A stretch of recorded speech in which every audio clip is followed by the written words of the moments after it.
Hey, hello everyone. Wow, it's bright. Let me turn this light off. That's better. Hi. Yes, it's a brilliant sunny day here. Good morning, you guys. How's it going? Cindy and Karen, Gail, just warming up my coffee. Come on in, you guys. Hit that like button on the way in. You guys ready to bake a cake? We're gonna bake us a cake today, yo. Try to, actually I want to angle this camera down a little bit here.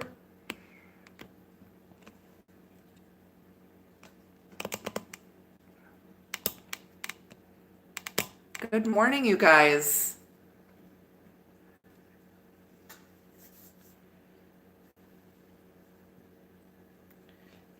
Hello. Warm up my coffee. Actually, I'm gonna put the camera back up. I feel like everybody's looking down my shirt here. That's a little better. Good morning. Good morning. Yes, butter almond cake here with whipped cream cheese icing. It's mostly whipped cream. Yes. Unfortunately, I'm not a magician. I can't take the calories out. It's got flour, it's got sugar, it's got nuts, it's got dairy, eggs. This is not for anyone who is on a special diet.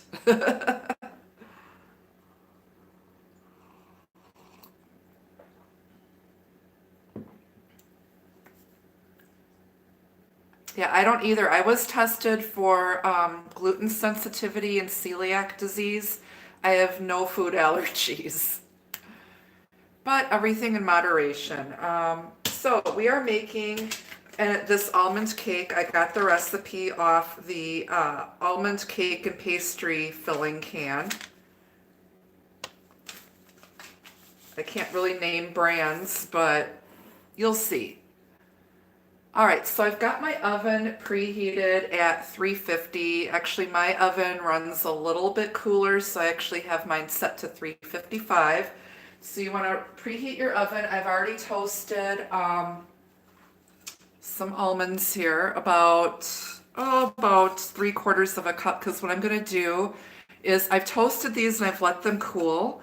And then I'm going to take some of them and process them and grind them up, and they're going to go into the cake batter, and the rest will be used to decorate the cake. So those are sitting over here off to the side. You want to have all of your eggs, your butter, your cream cheese, everything out at room temperature when you're baking a cake. Otherwise, what'll happen is if you're putting cold ingredients into cake batter, I am not skinny. Clothes hide a lot, believe me. I do go to the gym, I do try, but I haven't been able to get to the gym in like 2 weeks because of the eye surgeries. I can't be bouncing around and doing my normal stuff. But thank you.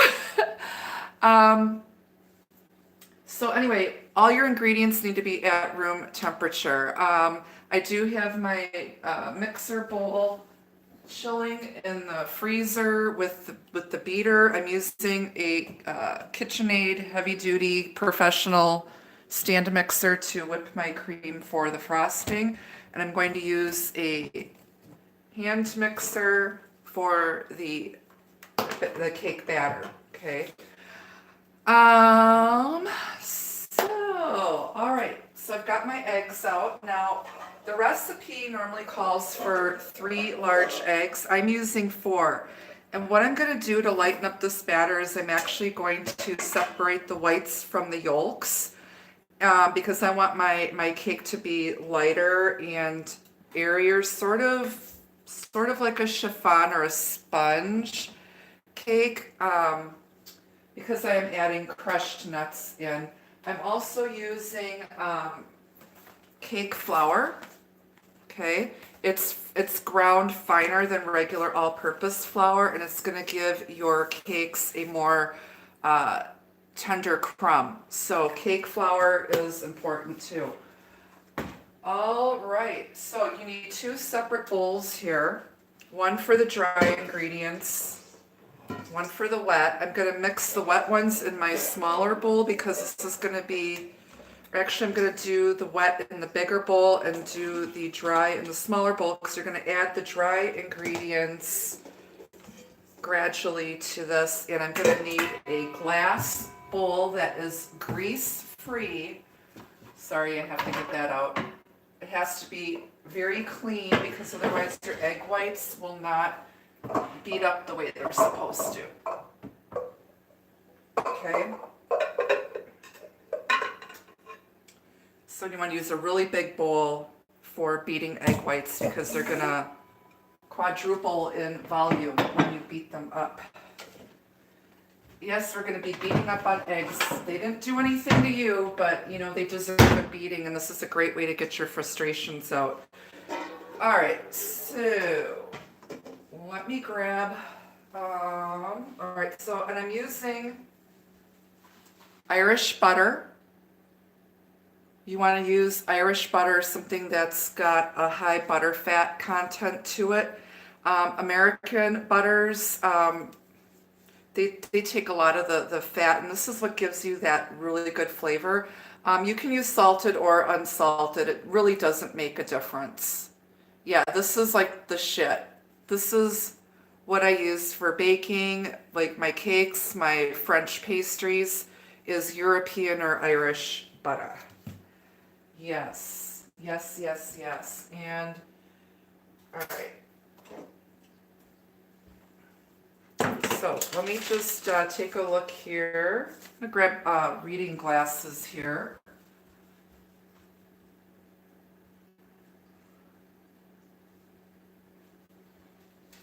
I can read without glasses after my surgery, but all right, so we're supposed to grease and flour our cake pan. You want to use a 10-inch tube pan or a 12-cup bunt pan. Bunt. It's a cake. Bunt. How do you bunt? It's a cake. You guys seen my big fat Greek wedding? Yeah. So I'm using my favorite fleur-de-lis cake pan. It's very heavy, non-stick, but we're going to grease the shit out of this. Now, what I like to do when I'm making cakes is instead of putting flour with the grease, I put sugar in here. And you want to coat it really well. And what it'll do is it'll give your cake a nice golden brown, nice crust to it. And oh my God, it's so good. But you have to do it really, like put a lot in here so that the cake doesn't stick, because it will caramelize a little bit. So I'm going to use non-stick cooking spray. And I like to do this over the sink so it doesn't get all over the damn kitchen.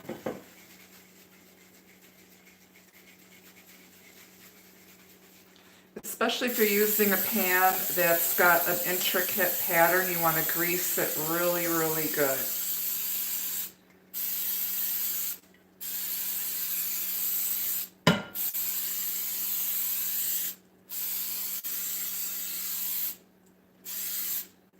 Okay, that is a well-greased pan, okay? Now we're going to add some sugar.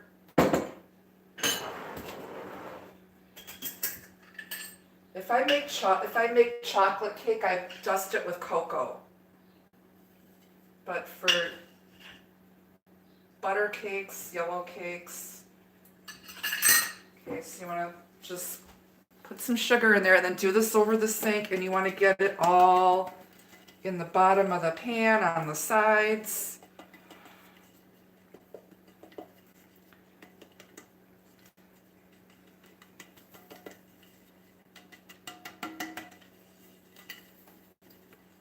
Okay, like that, but I'm going to put more in because there's a few places I missed.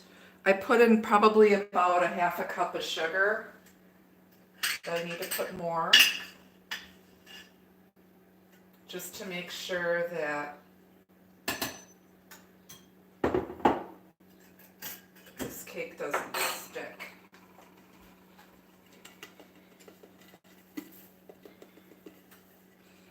And again, I'm doing this over my kitchen sink to catch the mess. I'm all about not having to clean up as much stuff here.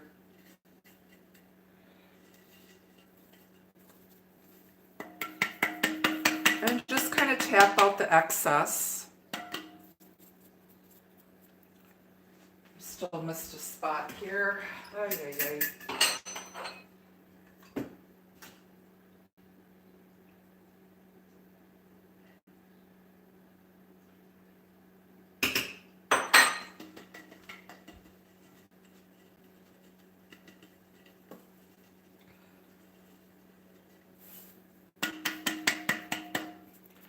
All right, so there's our prepped pan. We'll set this over here, ready to go.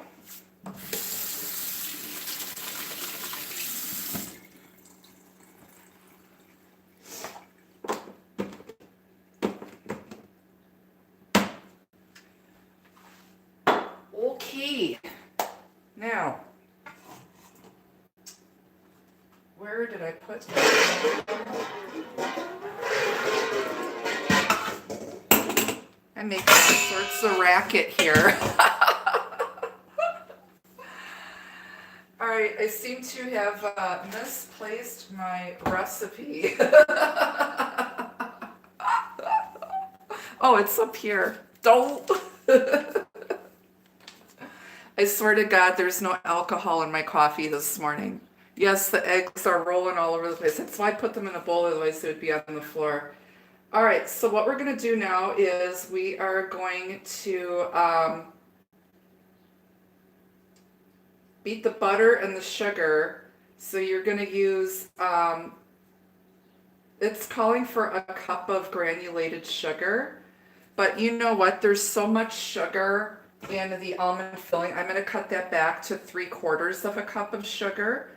And our 8 ounces of European butter. So I'm going to scoot these eggs over to here. And we're going to crack this butter over. Just crack this bad boy open. It's softened. It's at room temperature.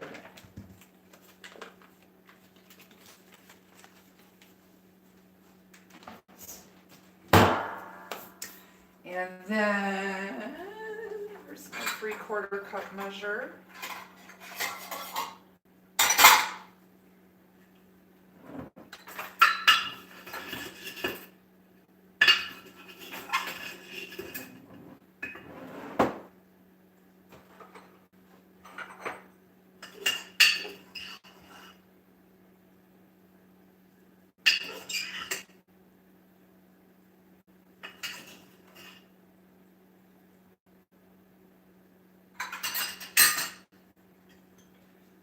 So a cup of butter, 3/4 of a cup of granulated plain regular cane sugar. We're going to beat this up.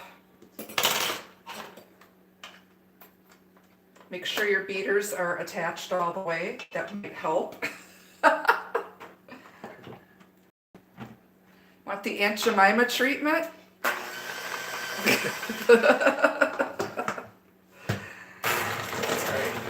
So you want to start your beater out on low so it doesn't go all over the damn kitchen. We're going to beat the sugar and the butter together really well. And you're going to cream this so it's like creamy. Okay, once it's broken up and starting to mix, and I'm going to increase the speed up to medium. Go from first gear into second gear.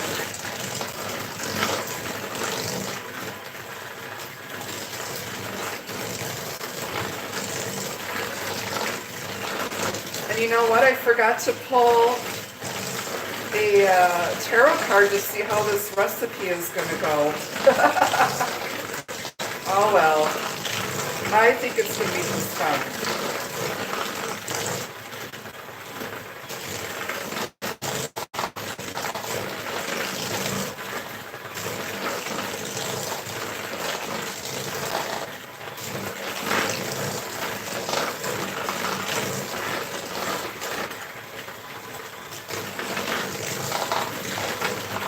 Okay, so what I do is I will beat this until it doesn't seem like it's gritty.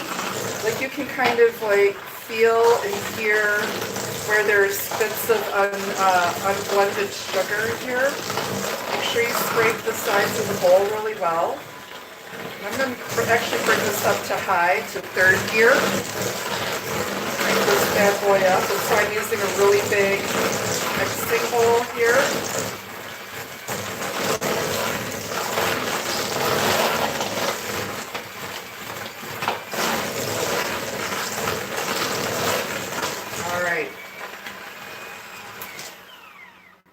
So now I need to really wash these beaters really good and get all the butter off of here because I have to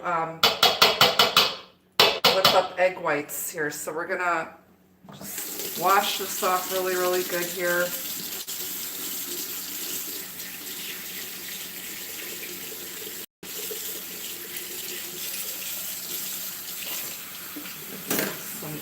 Super soapy water, give them a good rinse.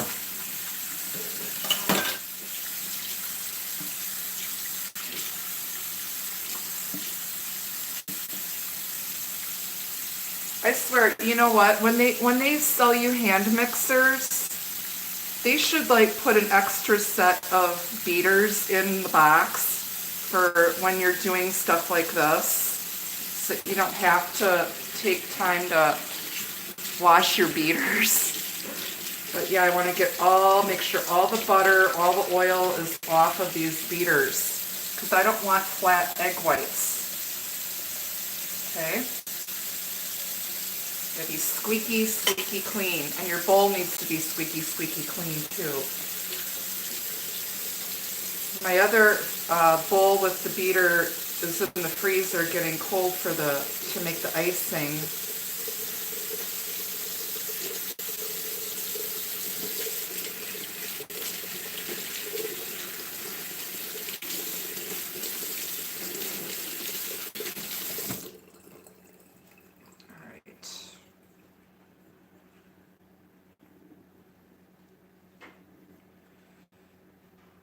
Kids.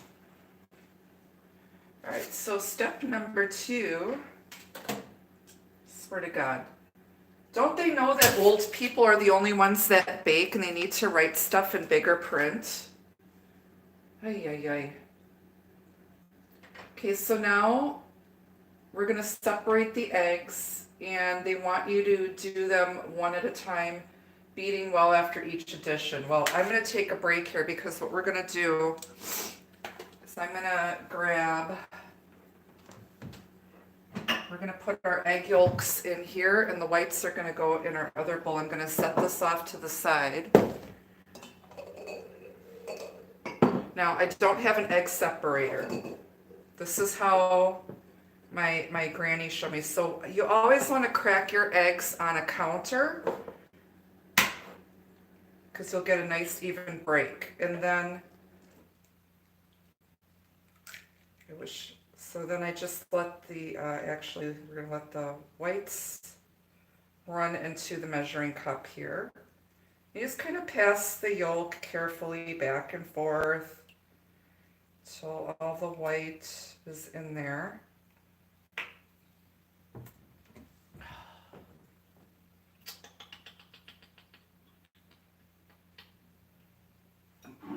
The yolk's in here. Boop.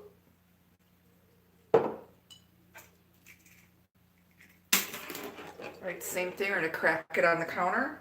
And then you just go back and forth between the two eggshell halves here. And just let your yolk, oh shit. Well, it landed in the pond here.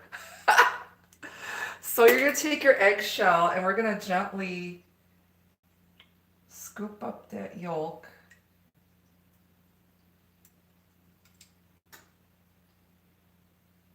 There we go.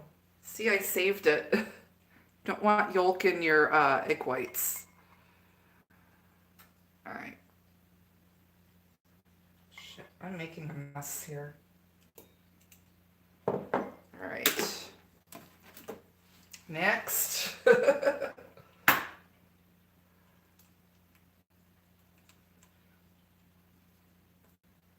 got the runt egg here. They're large eggs, but this one's really itty bitty. It's all yolk and no action.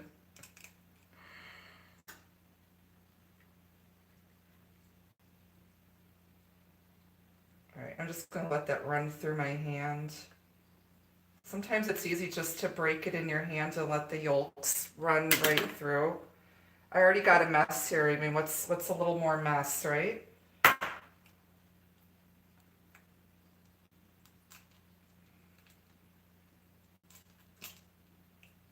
just going to do the same thing with this one. I've got time to be fucking around here.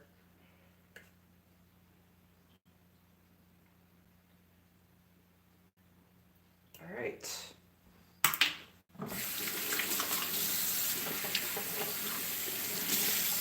Damn it, I'm showing these eggs who's boss here.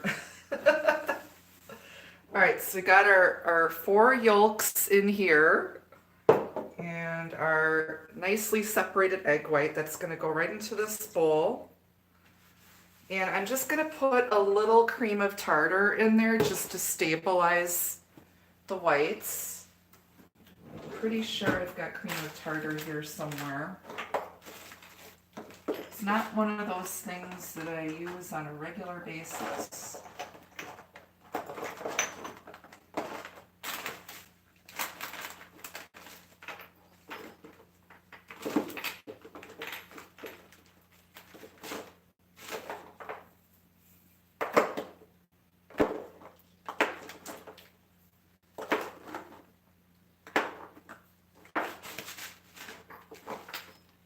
Here we go. All right. So I'm going to put in a 1/4 teaspoon of cream of tartar in my egg whites here. I've never used this. It's still sealed.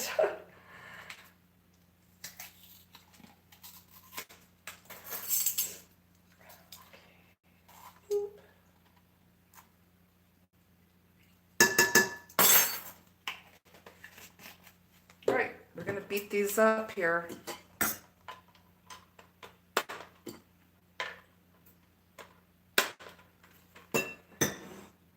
Start out on low. And now we're going to crank it up to high. We're going to beat these until there's almost stiff peaks here. So I'll bring the camera down. Okay.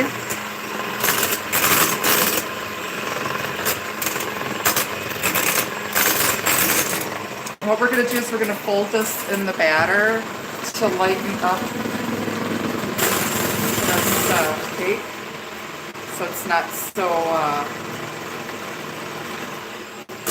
so dense.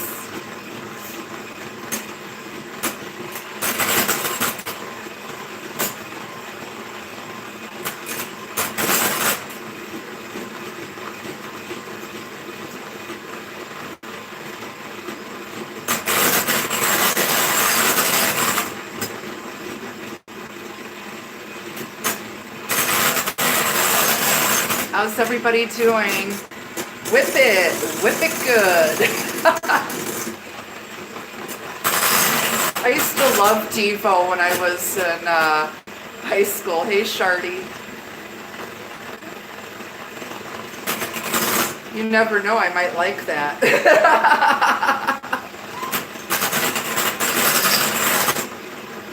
I like it rough.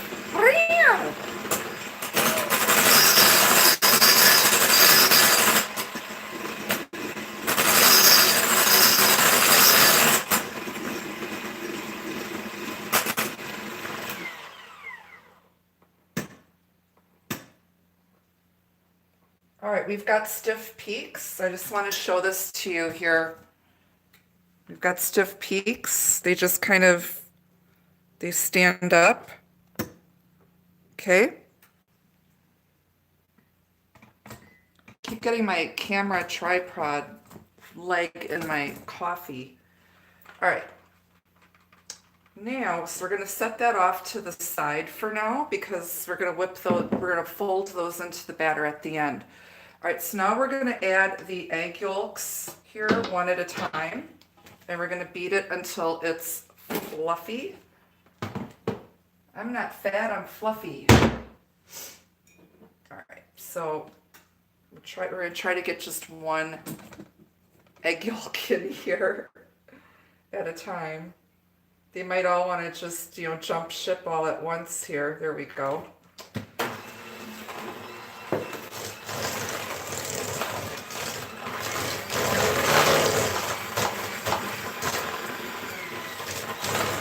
I'm mixing on medium speed here.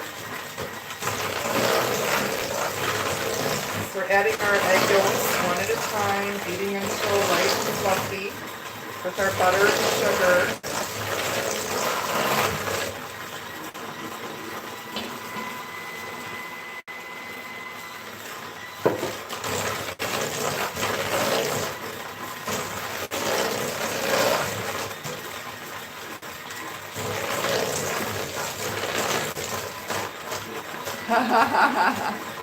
Thank you, Nancy.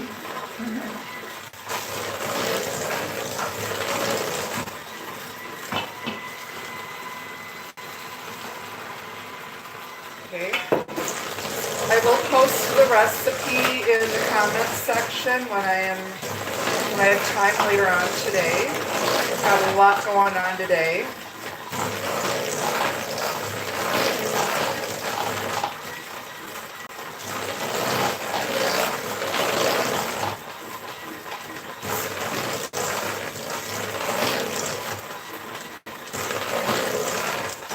I'll also post pictures of the finished iced cake. This is going to be in the oven for almost an hour.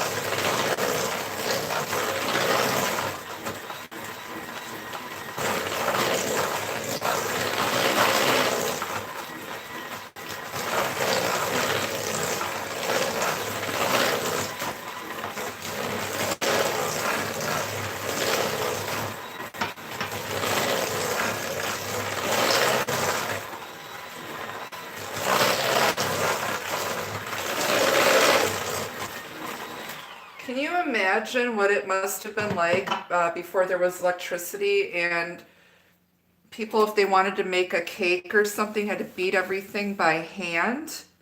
So that's probably why they didn't really make a lot of dessert stuff or anything that required a lot of manual labor, because you get tired out if you had to beat all this stuff up by hand.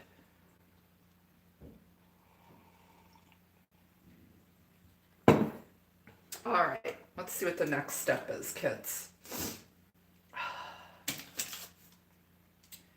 All right, so we did that, and now they want the almond, beat in the almond filling, okay?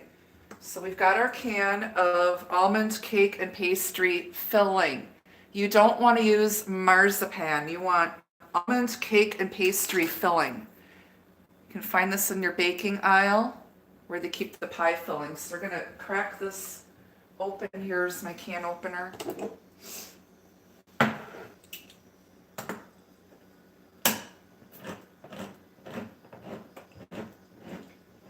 Because I don't really use canned goods that often, I have an old school can opener. All right, and so this is what the filling looks like. So we're going to put that in with our butter, sugar, and egg mixture here.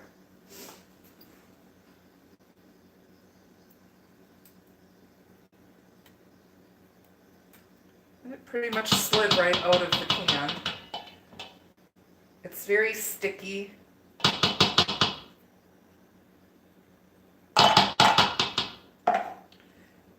Pour some sugar on me.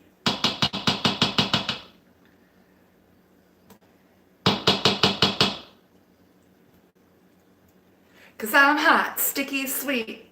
From my head to my feet, yeah.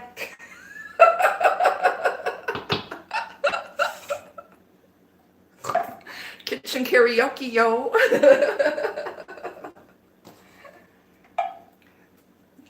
Oh my goodness.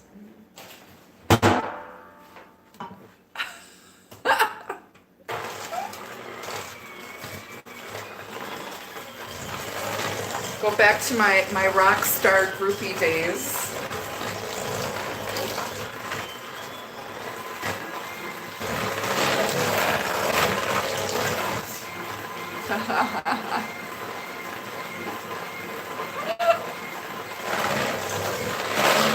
Let's see, how many bands have I met? I haven't slept with anyone. Wasn't that kind of a groupie? Let's see, I hung out with Motley Crue, Queensryche, Warrant. I got backstage for the Firm and met Jimmy Page and Paul Rogers and actually got to sit on the Marshall stacks off the side of the stage, so I was very up close. Let's see, who else? I dated the drummer from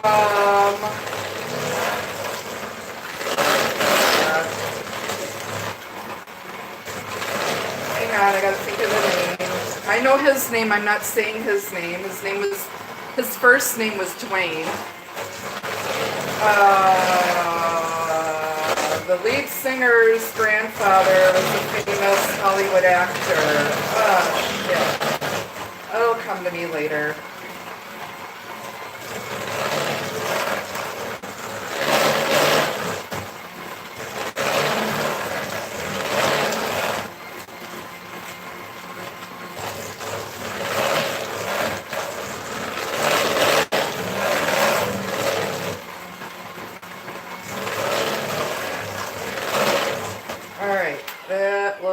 Pretty good. Now we're gonna grind up some of our almonds here because that's gonna go in the batter, but I'm gonna mix it with the dry ingredients. So I just have to get out my food processor.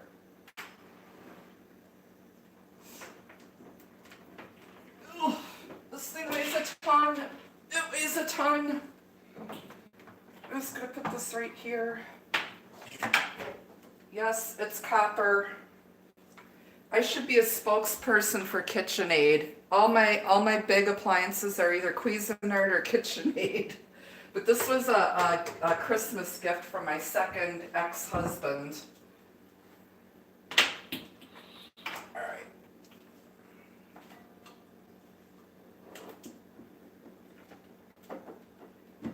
All right, had to find a 3-prong outlet. So I already have this fitted with a smaller thing, and we're going to grind up some of these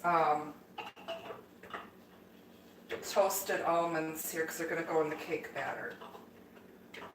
Well, if I could just get this back on the way it was.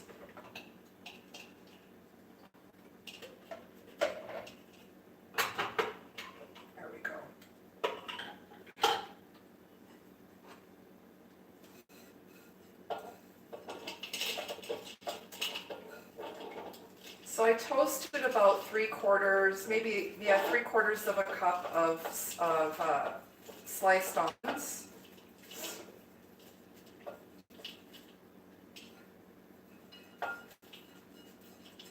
I'm just gonna hold back just a little bit to put on top of the cake after it's iced. All right, where's my lid?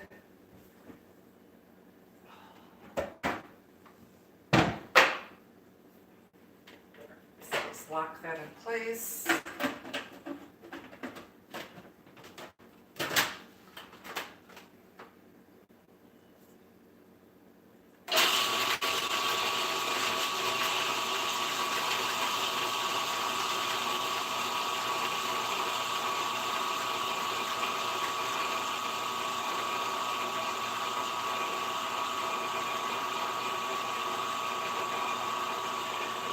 Let those go for a minute. How's everyone doing so far? Oh, we had ways around the bodyguards. We had ways around the bodyguards. I knew people that worked at a couple of the radio stations here in town. So we already knew where they were staying, and we conveniently would show up in the hotel lobby and provide car service to take people around. We hung out with Faster Pussycat one night, took them to a strip club and some bars. That was fun. Someone hadn't washed their hair in so long, they left a grease spot on my rear passenger side window in the back seat, one of the musicians.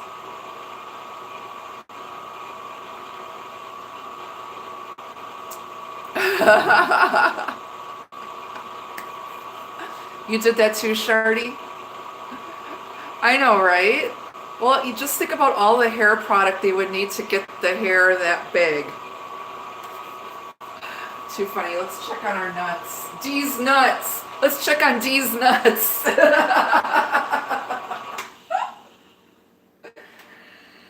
Oh my gosh, you guys. You guys are like, Annette, what are we going to do with you? Look at Dee's nuts.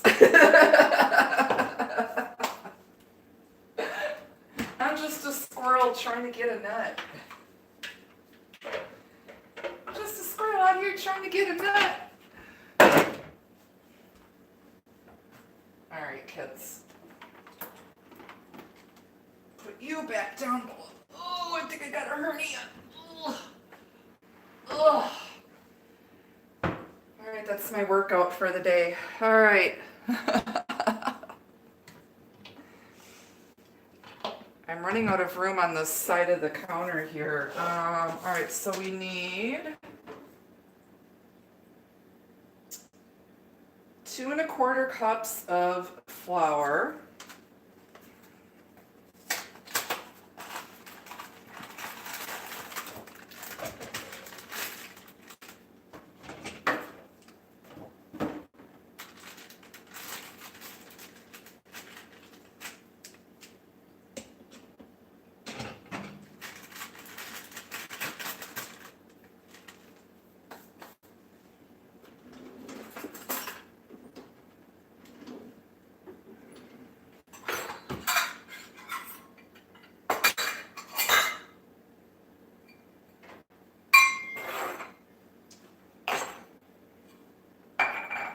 Now, technically, you're supposed to always spoon flour into your dry measure.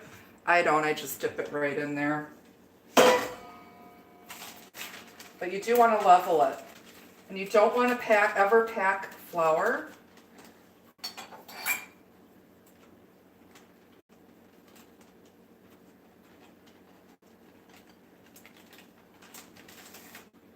So that's 1.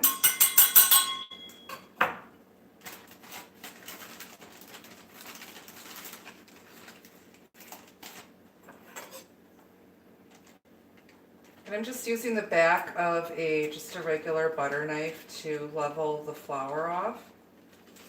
It's 2 1/4. Quarter.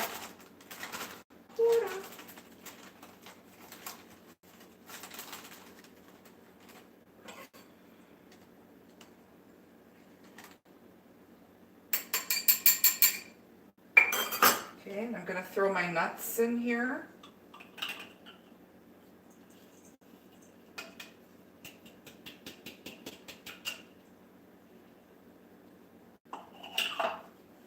And because we're adding nuts, I'm going to add a little bit more salt and baking powder to help get this to rise, because we're adding nuts, which is going to add to the density, so we want this cake to rise.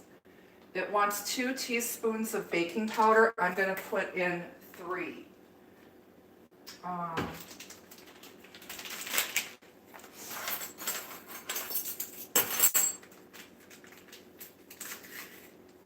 Make sure your baking powder is fresh.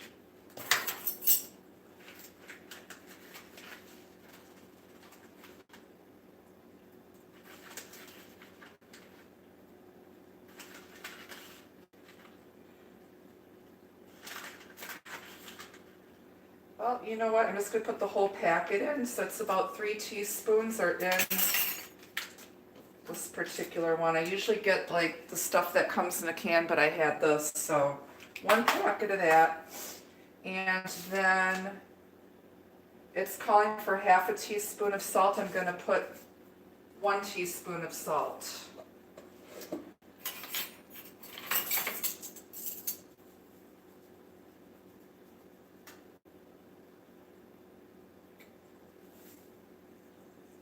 Okay.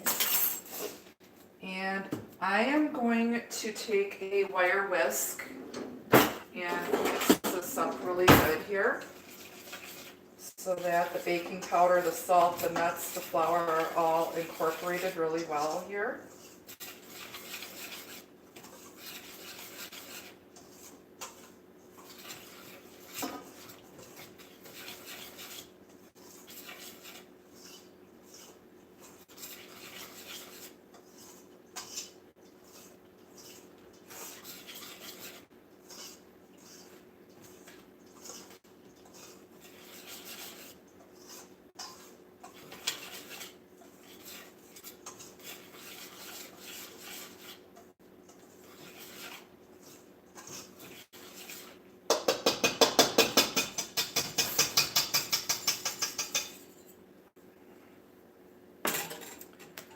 All right, let's see what's next here.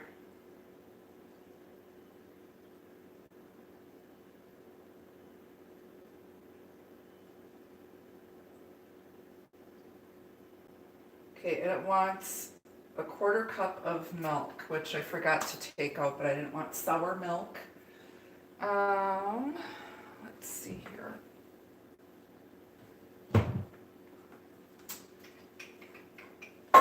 Quarter cup of milk.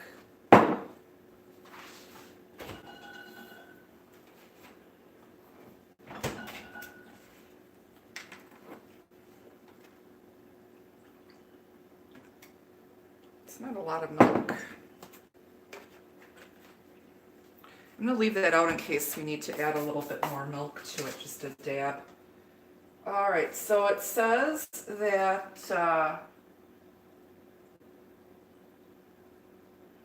so you're basically going to add the almond mixture with the milk, beginning and ending with dry ingredients. So that's pretty easy. So you're going to add, well, I'd say about half the flour mixture to the butter mixture.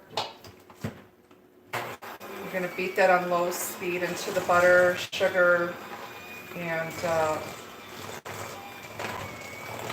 almond mixture here. Oh my God, this smells amazing. I'm going to add some extra almond extract to this. If I had,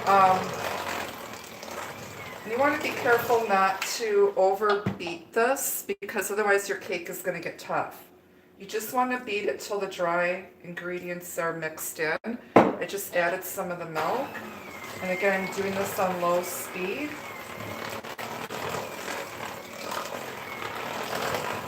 Don't want to, again, don't overbeat this, but we're going to add we're going to fold in egg white at the end to lighten this up. And I'm going to add the rest of the flour. Actually, we'll add the rest of the milk. So to end with the dry stuff, so I'll add more milk.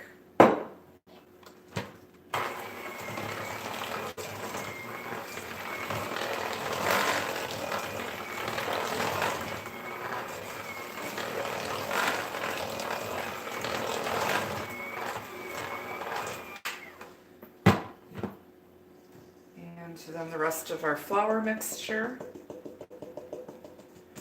Flour, almonds, whatever.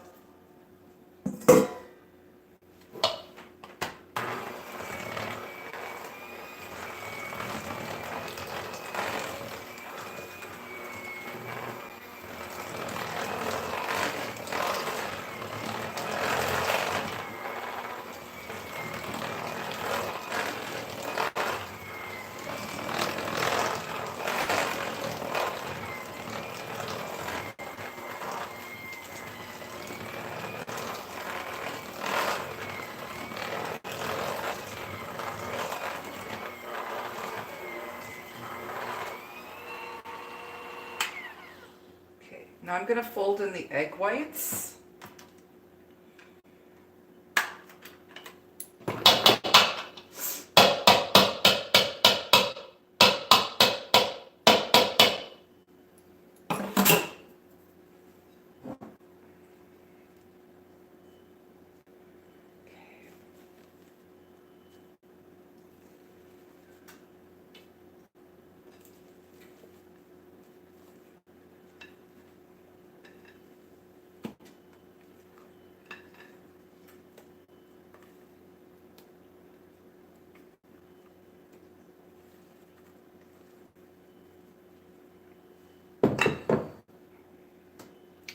Right, so I'm going to bring the camera down so you can see how to fold egg whites into batter.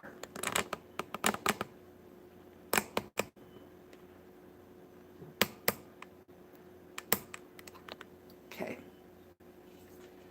All right, so we want to scrape the sides of the bowl, and you just want to gently fold in these egg whites. This is a very dense cake batter. It's almost like a pound cake, but like I said, I wanted to lighten it up. And you just kind of fold the eggs in, the batter, egg whites.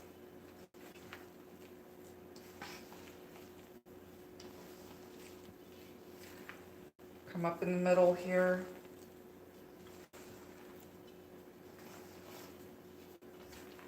And gently rotating the bowl.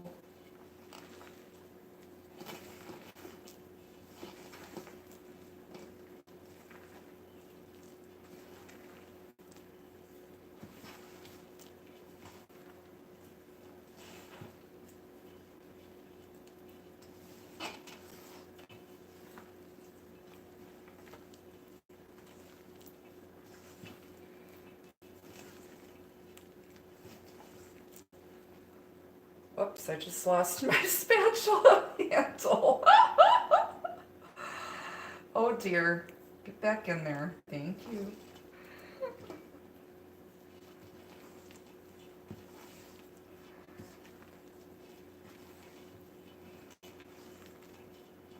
You don't want to stir, you want to fold.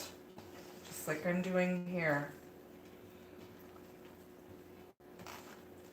And you don't want to see any egg white blobs, so that you don't get like weird stuff in your batter.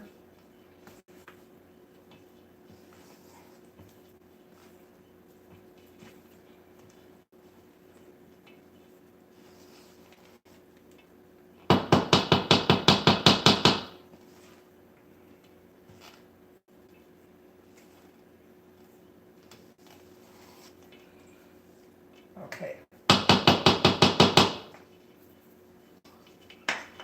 This is what it looks like after the egg whites have been completely folded into this batter. Okay, now we're gonna put this, we're gonna add just a little almond extract. This probably should have been done when you were mixing the butter with the sugar, but I forgot. So, but that's okay, we'll add it now. I'm gonna put in a teaspoon of almond extract.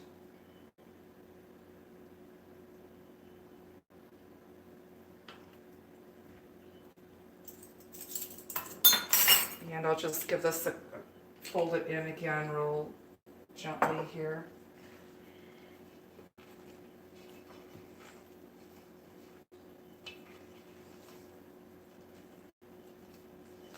My bad, I'm not perfect.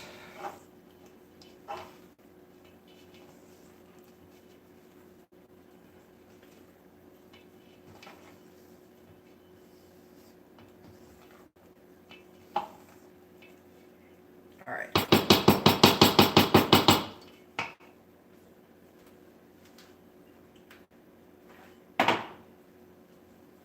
Bring the camera back up here.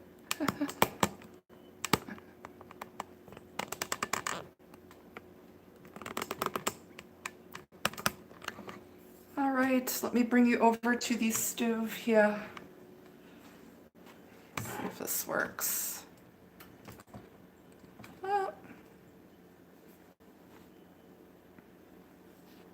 Thank you for the donation. All right, so we're gonna get our batter into our greased and heavily sugared Blunt pan.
I'm like, I don't know where to go with anything. All right, you're just gonna gently, very, very gently spread this out evenly in your pan, because you don't want to deflate the egg whites.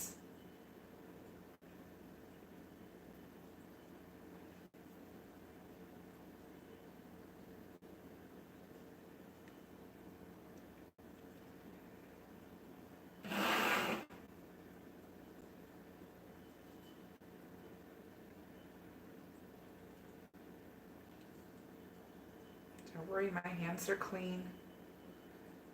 And I'm going to be the only one eating this damn cake. It's probably going to end up in my freezer.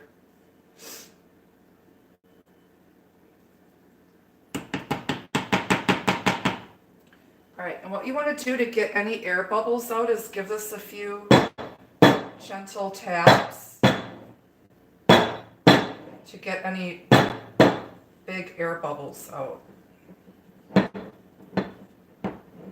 You don't want to tap it too hard. Okay, and we're going to pop this in the oven here.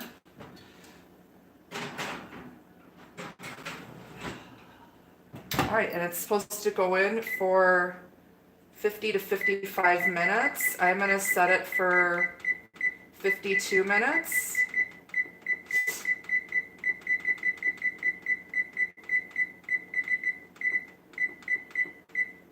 All right. The final countdown.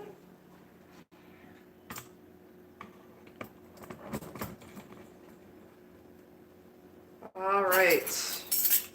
Now we're going to make our icing. Let me just get some of this crap out of the way here.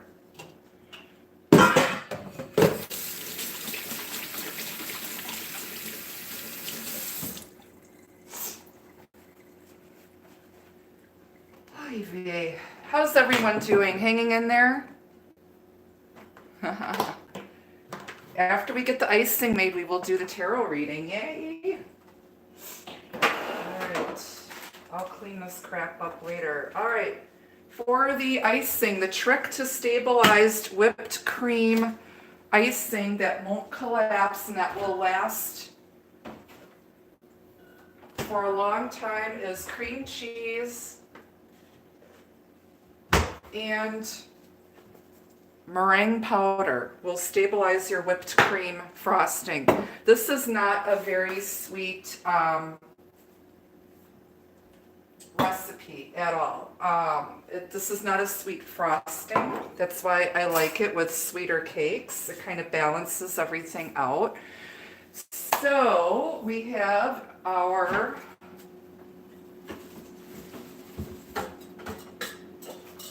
I had my mixing bowl and beater in the freezer for the last few hours hanging out here. What you want to do is, I'm using light cream cheese, also known as Neufchâtel. You're going to use an 8-ounce package.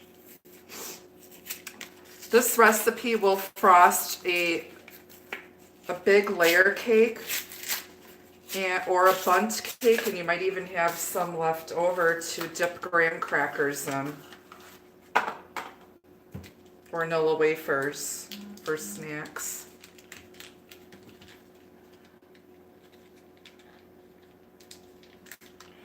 If I can get the damn package open.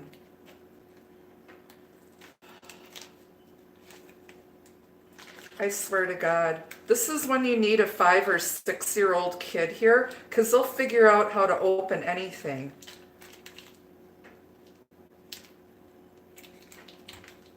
Trying to find, here we go. So an 8-ounce package of cream cheese. We're going to use, oh, where's my 1 cup measure? Half a cup.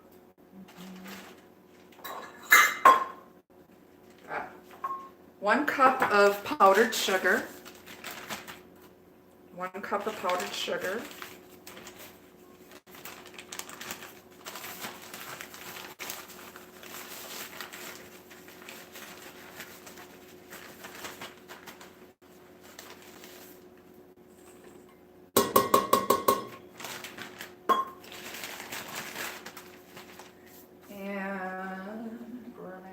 Spoons. Aha.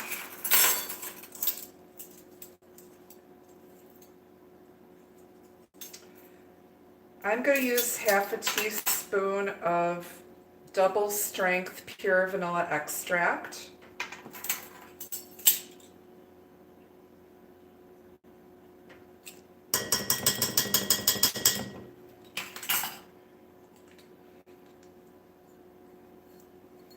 This is a local company that I like to get a lot of my spices, Penzies. You can order stuff online on their website. And I'm going to use half a teaspoon of their pure almond extract. A little bit goes a long way, kids. And I'm going to use, we're going to put in a teaspoon of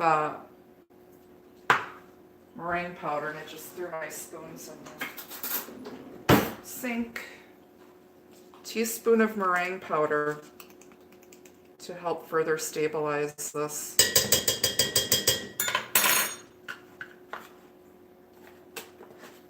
So we're going to beat this really, really good with our whisk attachment here.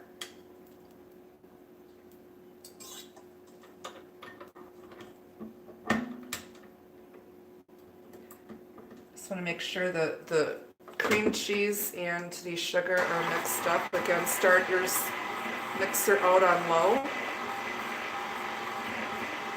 and then gradually increase the speed.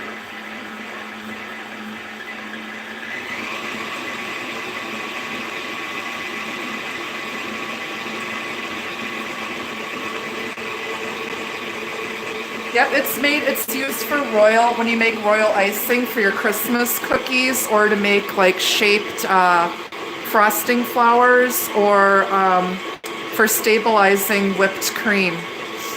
But we're beating the cream cheese, the powdered sugar, the meringue powder, the almond, and the vanilla extracts.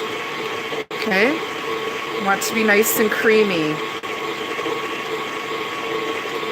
Okay, so it looks pretty good to me. This frosting comes together really, really fast. All right, so now we're going to add a pint of heavy whipping cream.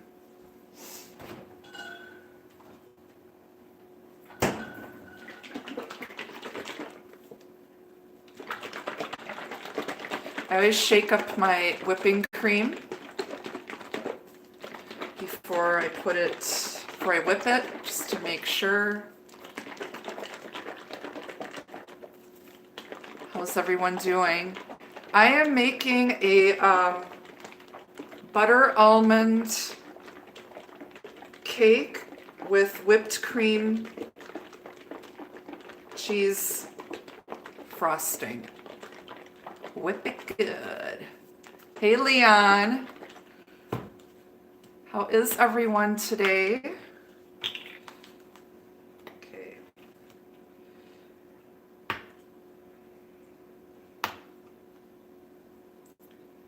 All right, so we're going to add our pint of chilled whipping cream to our cream cheese, sugar, almond and vanilla extracts. Okay. This is more like a whipped cream icing, but it won't break apart, and it'll last. So you want to start your mixer out on low. Gradually bring the speed up. So you don't want it splashing all over.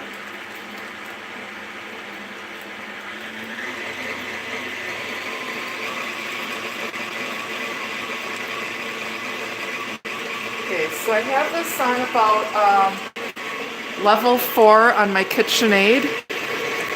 Okay, and when I start to see it start to thicken up, I'm going to crank it up to 6.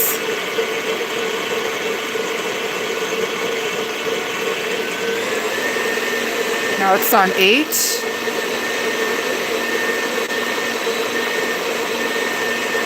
All the way up to 10. It's already starting to thicken up here. Sorry, I'm trying not to scream into the microphone. See how quick that comes together?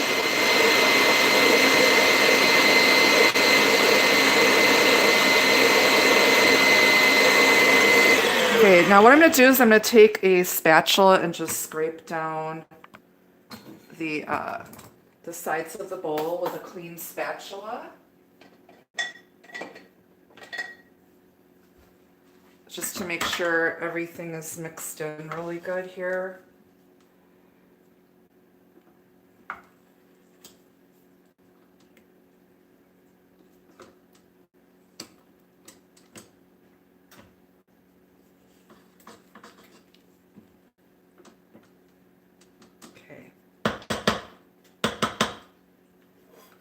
We're going to bring the mixer bowl back up and we're going to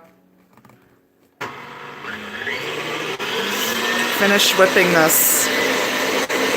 Just want to make sure there's no lumps of cream cheese. So you want to stop in between and scrape down the bowl here.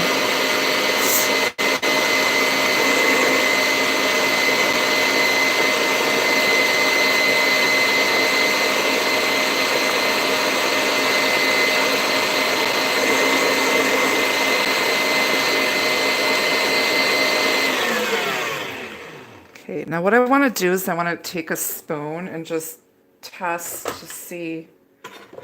Yeah, it's left, the beaters have left marks in it.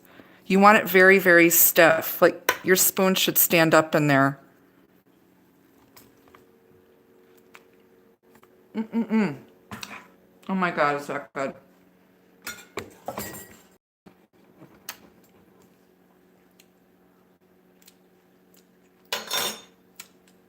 Our frosting is done, so we're going to pop this into the fridge. I'll cover it up with some plastic.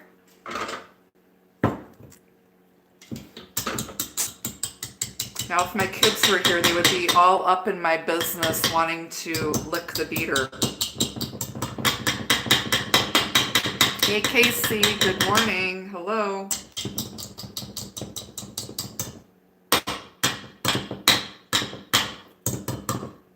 All right, I have to because I can't resist. Oh my God. Hi, you guys. How's it going? I know you're jealous right now. This is a bigger beater.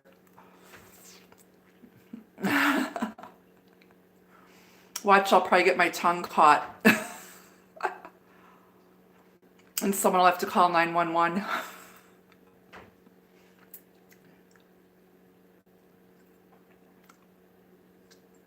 All right. Of every pervert on the internet watching this video. All right. We're going to put this in the fridge. So many things you could say, Corianne. So many things you could say. Great minds think alike, Corianne. All right. So we're going to cover this up. I'm going to put this in the fridge till we need it, because we're not going to be able to really frost this cake until it's been cooled for a few hours. So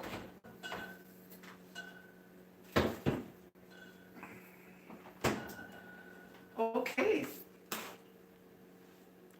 Hello. So let's go do your tarot reading, you guys. Let's hop on over.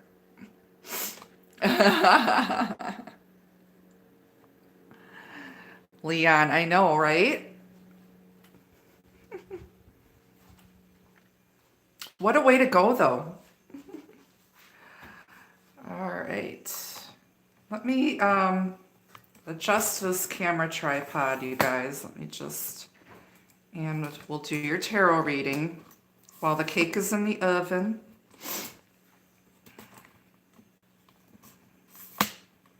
I will post pictures of the finished product later. All right, let me light up my candles, my incense, and we'll do this tarot reading.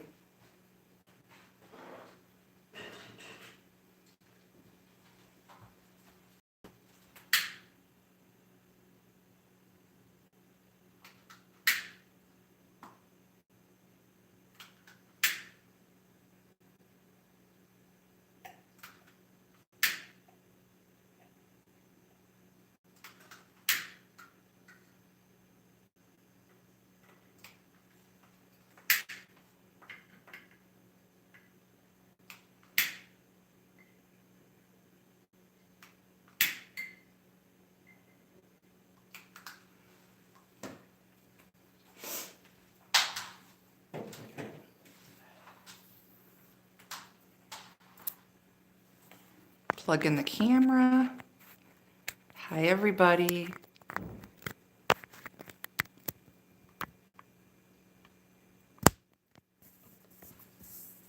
Thank you guys for the super chat donations too, by the way.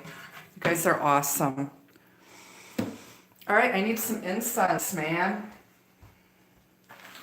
Feeling like some fairy dust today.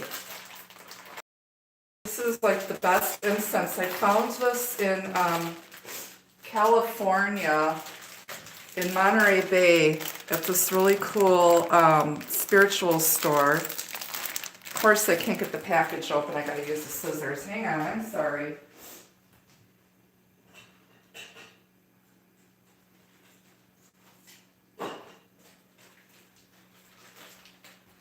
But it's called fairy dust, and it's so pretty. It's handmade, and it's got glitter.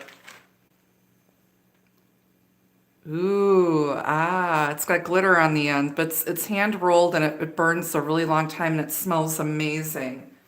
So I'm feeling like fairy dust since I'm the kitchen witch today. Like everybody's like fairy godmother.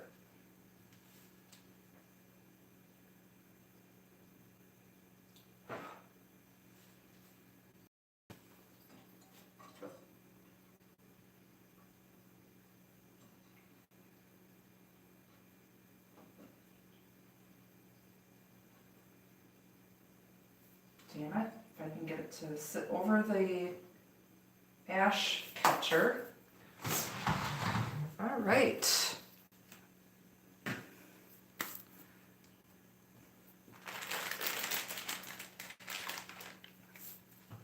All right, kids.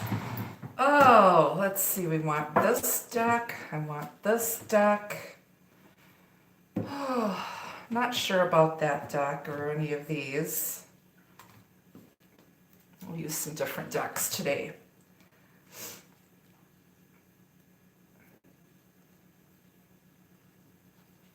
Set these over here. All right. I want this deck. I want this deck. Oh. We haven't played with this one in a while. We'll use that for a clarifying deck. Oh, and let's see, what else here? How about the haunted house? We'll just get kind of weird. Hi, everyone. Let me just straighten out this camera. There we go. Can everyone see okay? Hi. Everyone say hello to homie the Nomi.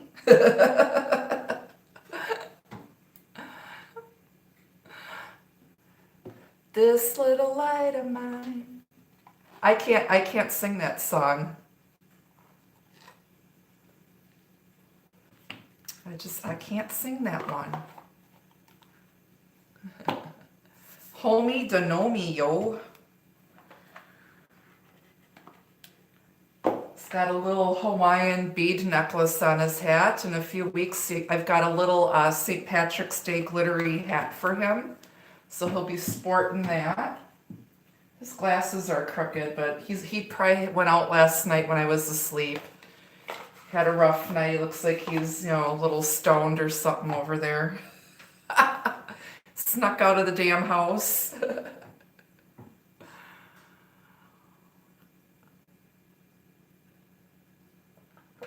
I don't remember the name of it. I think you can get this on Amazon. It's by Wildberry. It's called Fairy Dust. This is a 100-stick package. But I originally found it in California in Monterey Bay.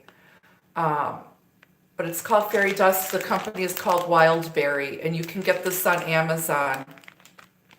Okay, so just go to your Amazon Prime, type in Wildberry Fairy Dust Incense. It is so pretty. You won't be, like I said, I ordered 100 sticks of this shit, and it smells so good. They make all different kinds, but that's like, it's awesome.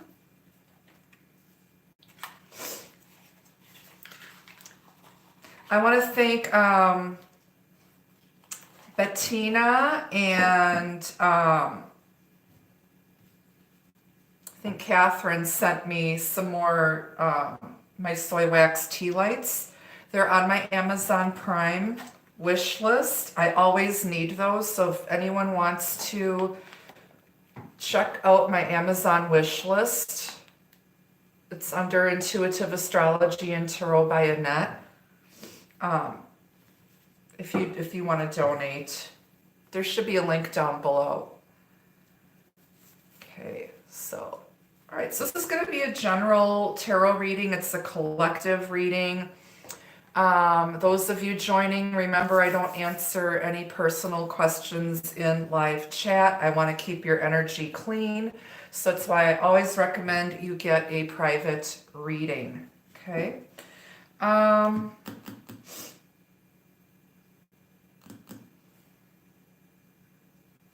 I'm going to use this oracle for advice.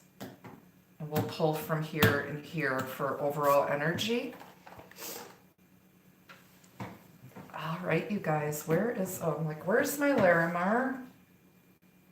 I love using Larimar. This was one piece and it accidentally dropped on my table and broke. But it's pure Larimar. It's real, and it's a very soft stone. So I like to hold this in my hand when I'm channeling. It helps connect you directly with your guardian angels and spirit guides. There's only one place in the world you can find Larimar, and it's in the Dominican Republic in one area. So it's very rare. I got this big piece from a dealer on Etsy, if you're wondering where I got that from. I also have angelite that I picked up at a local gem shop. And this is great with connecting with your guardian angels and guides too. And this is also, both of these stones, you cannot get them wet. This one will turn into gypsum if you get it wet. So you cannot cleanse it in a salt water bath like you can with, you know, quartz or tourmaline. Okay, these can get wet because they're non-porous.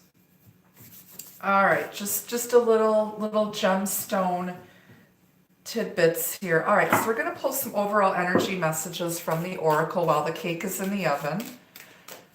General reading for the collective, please, Spirit. What can we know? Do you guys want to know about love, or do you want to know about like money, health, career? What do you guys want this reading to be? No, I don't sell these crystals. Karen wants love. Blue-eyed dreamer wants love. Love and money. Cynthia, love. You guys want a love reading? Career. One person wants health. New love. Love and health. Health. Life, career. Okay, I'll just make it a little bit of everything, depending on what the majority that comes out in the reading, whether it's cups, wands, pentacles, that'll tell me what this reading is, okay? Pentacles and wands is career and money. Pentacles is health. Cups is love. Air can be heart and communication. So we'll see what comes out. Spirit, what can we know? General love reading for the collective, for the Kitchen Witch Cooking and Tarot Show on Sunday, February 16th. We just began Mercury retrograde. It's going to be retrograding mostly through Pisces and then backing out through Aquarius. This is a powerful time for you guys to just close out old cycles. It's going to have to do more with doing some examination of your spiritual beliefs here, releasing and letting go, gaining spiritual enlightenment. General reading for the collective, please, Spirit. Whatever you need to show us today, please, Spirit. Thank you. Overall energy.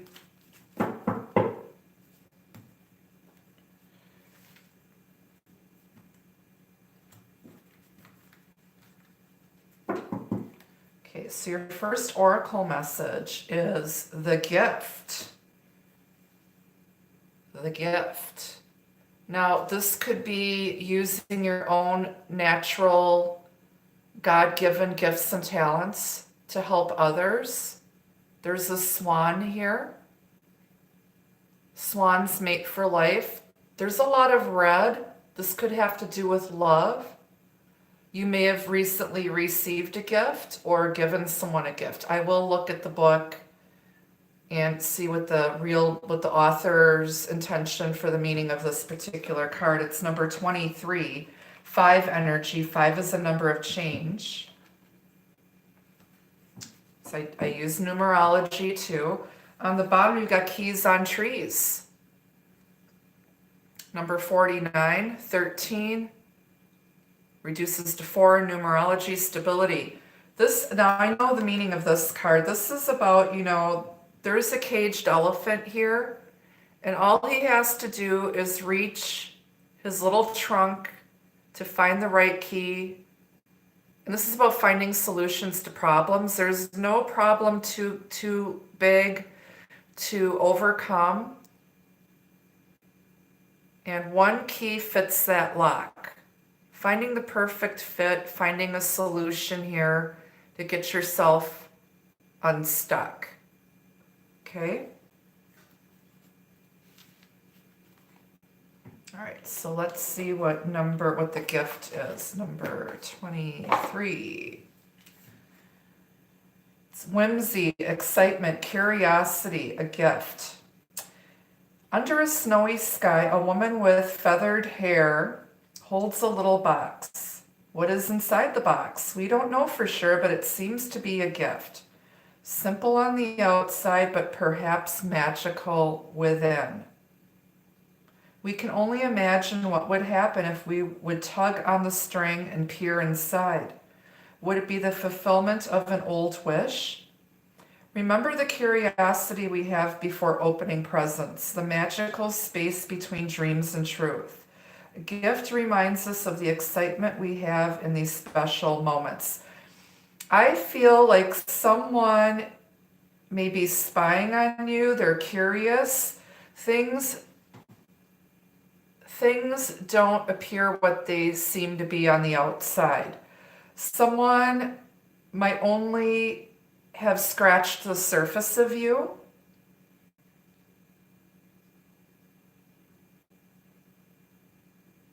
They don't really know what's really inside in the gift that you truly are and the gifts that you hold within, your secrets within. They need to take a chance. And this is about not giving yourself completely away. Like when you meet somebody, there needs to be an aura of mystery. They need to take time to peel away the layers, take off what's wrapped up on the outside, because the real gift is what's inside when they get to know you. They don't need to know everything about you. They don't need to know all of your deepest, darkest secrets. Okay? I feel like someone was starting to get to know someone. They don't know everything yet. And they're curious. It's like there's an aura of mystery either around this person or around you. And this person may have been very superficial before. It's not what's on the outside that counts, it's what's on the inside. I also feel like they're going within and trying to figure out a solution here. They found the perfect fit. Only one key fits that lock. And they picked the right key. They already know that they've met their match. And they're going to get themselves unstuck here. There's more to this story. When it comes to your health, there may need to be someone might need to have further testing here to figure out what's going on. I think there's more going on than what you think is going on with a certain health issue that some of you may be experiencing.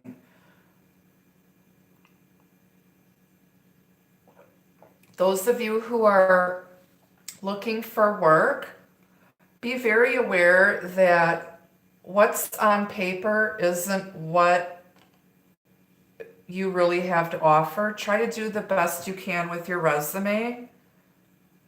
Because I feel like a lot of these employers or recruiters out here, they're only looking at what's on paper and they're not really taking time to get to know you. So make sure you take your A game with you to your interview. And you will find the right fit. Not only are they interviewing you, but you should be interviewing the company, making sure that the company is the right fit for you. All right, what else?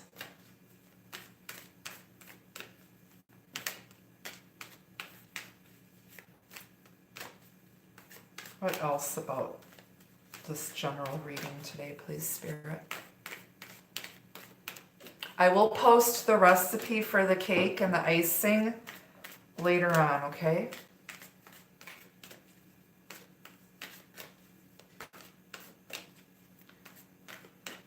Yep, and the problem is your resume ends up in a candidate management system, a candidate vetting system.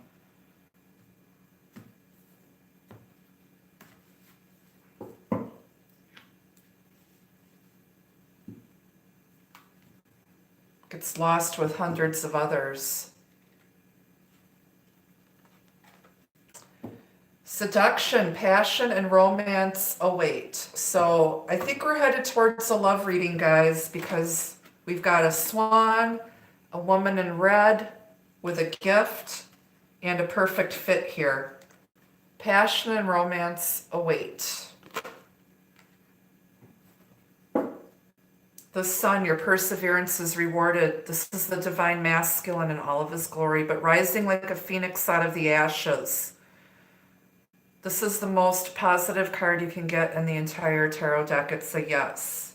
Positive news, whether it's health, career, love.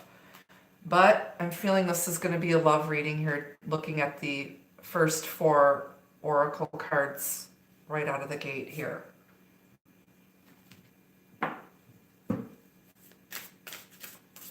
Could be dealing with a Leo here. Got strong Empress energy here.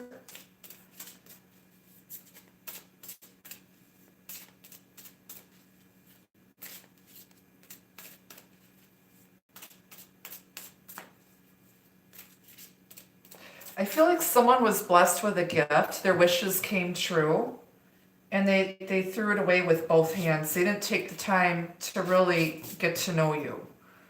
And they just assumed a lot. I also feel like they're still spying on you. You're more than just a pretty face.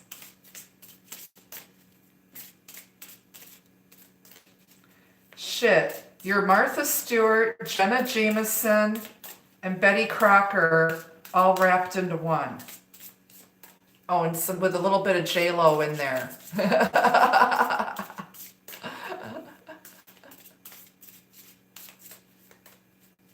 Thank you, Karen. Thank you so much, sweetie.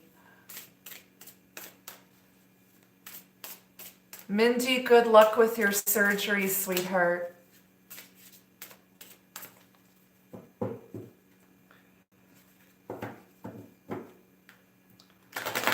All right, let's see what else is going on for this reading.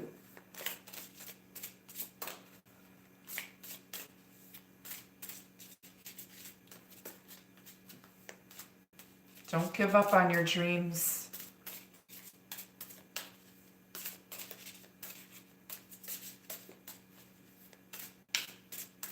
All right, here we go, kids.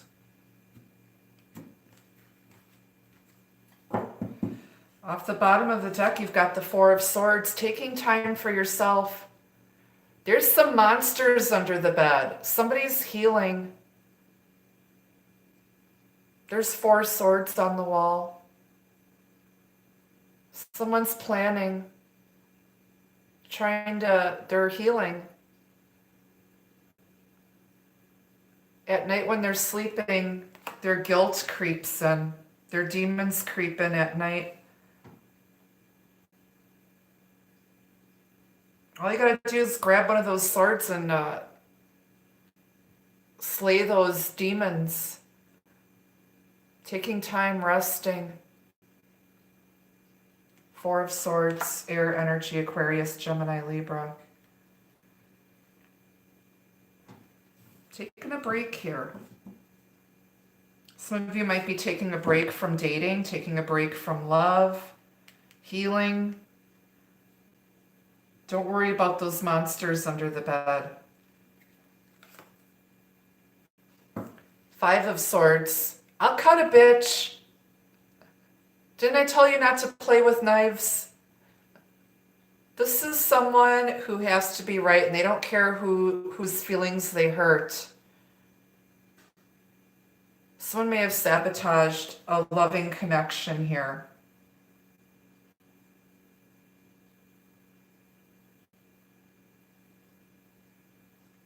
Someone's putting healthy boundaries. There's not going to be anybody fucking around in their kitchen. She's like, get out of my kitchen.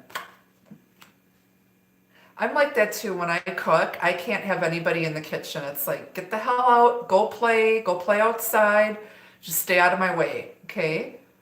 Because that's how mistakes or accidents happen in the kitchen when you get distracted. This woman ain't playing around. But I just wanted to lick the beaters.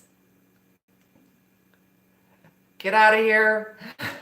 Someone's going to be putting some healthy boundaries down. They're not playing around anymore.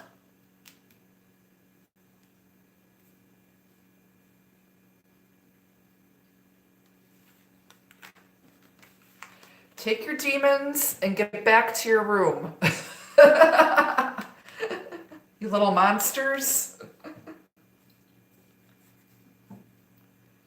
It's like I feel like someone is trying to, like you're trying to heal and they're trying to bother you.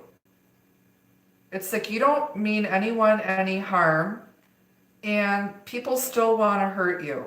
They don't care. They're like, they've been very insensitive here. But this is also standing up for yourself, and somebody better act right here. They sabotaged something. High Priestess. Pisces, Cancer energy. She's Diana, Artemis, Moon Goddess. She's a secret keeper. She holds the secrets to forbidden knowledge. She's aligned mind, body, and spirit. She's very psychic. And that is your gift, your psychic ability here. That could be your gift. You intuitively knew which one was the right fit. You knew which key fit your lock. Okay. She's got 1 foot on earth and 1 foot in the spirit realm. She already knows.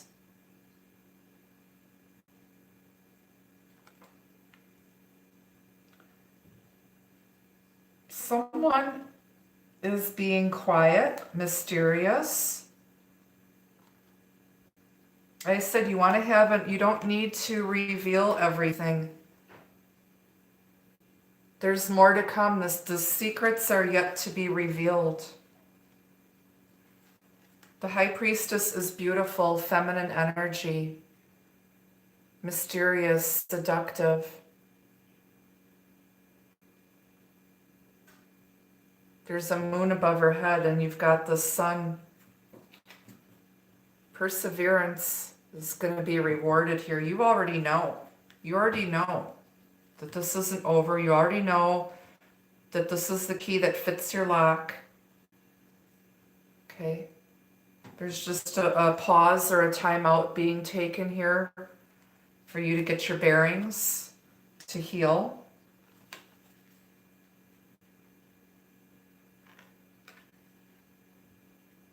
You're very intimidating. Someone's intimidated. They're trying to keep you out. They're trying to keep you out, but they know. They already know.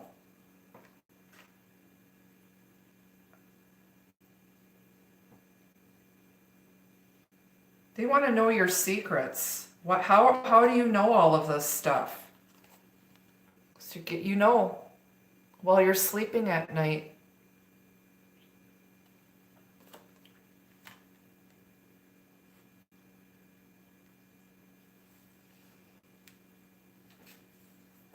What else?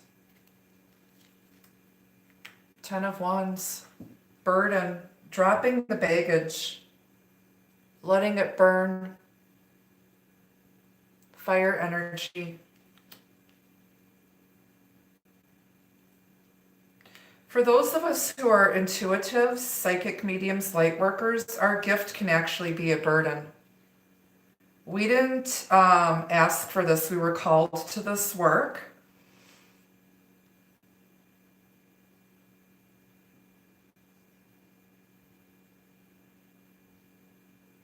And sometimes you see things in your sleep that you don't want to see.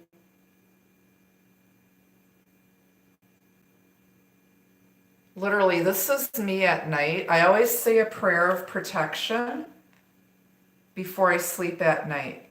Some of you can astral project and do astral travel. And that's why I recommend you ground your energy and ask for protection so that you don't end up somewhere you're not supposed to be. Put boundaries around your energy. Protect yourself. But somebody's dropping some baggage here. They've been keeping this baggage to themselves.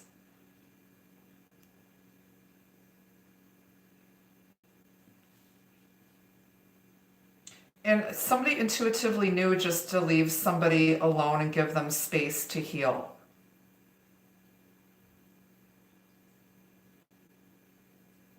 But they're about to pick up the sword of communication.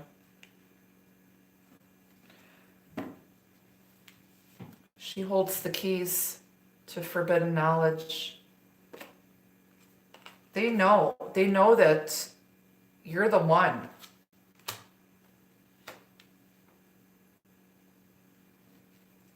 On the bottom here, 4 of Cups. Somebody's bored. They're not happy with the options. They're holding the Holy Grail of love right in their hand and they're not even looking at it. They're not happy with what they've got. Someone feels taken for granted. Someone feels like whatever they offered a gift here and it wasn't good enough. You know, when we were kids, we would get, everything on our wish list for Christmas. And then we would play with everything, and then within a week we would be tired of it already.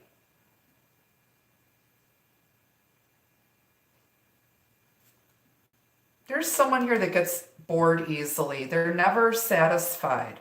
But it's because they don't take enough time to really get to know it, or they're used to the same old, same old. They're afraid to get out of their comfort zone, whether it's career, work, health.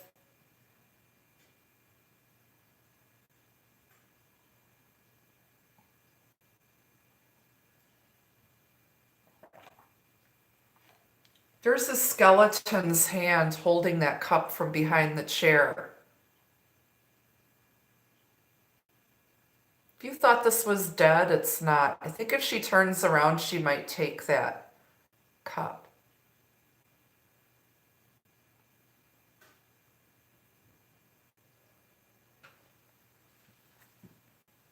Underneath that, you've got the 6 of Cups, the Hierophant, and the 7 of Wands here. Someone's thinking about the past and they know that they really messed up.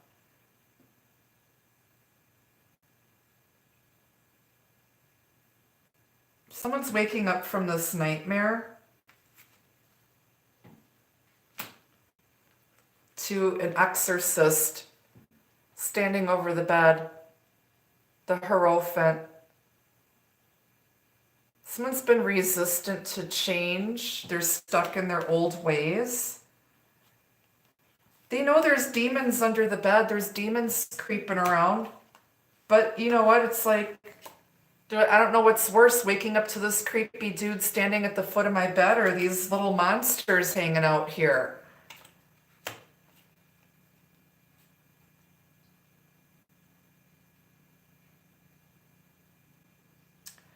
I feel like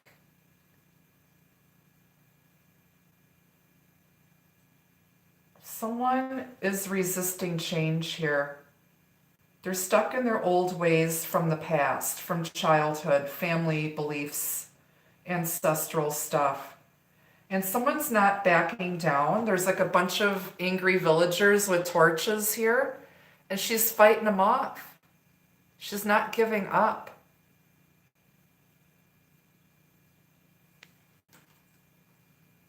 Someone's standing up for what they believe in here.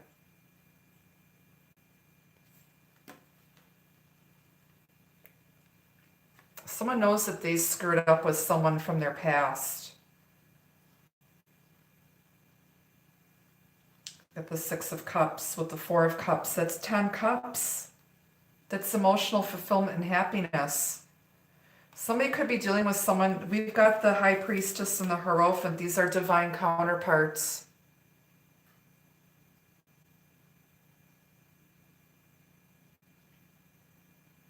Someone's being called to their true path and destiny of being a spiritual teacher, a healer, and they're resisting it.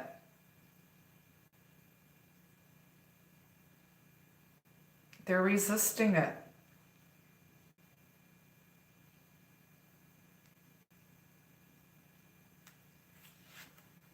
The dark side is trying to get them.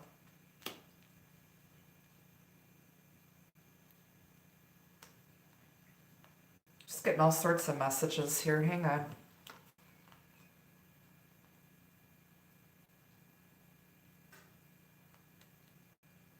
There's mutual feelings of love and affection here, and someone's in denial. There's an Ace of Cups here, and they're in denial. They don't want to face it.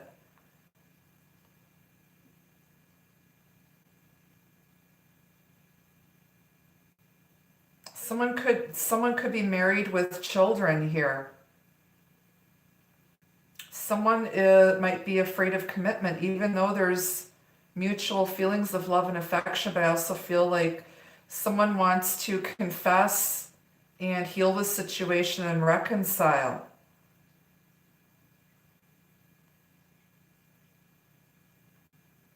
There's a strong spiritual connection that they're trying to fight, and they can't fight anymore. There's change coming here. And a new beginning, because you've got the Fool on the bottom.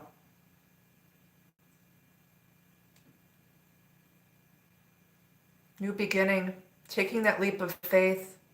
And she looks good doing it.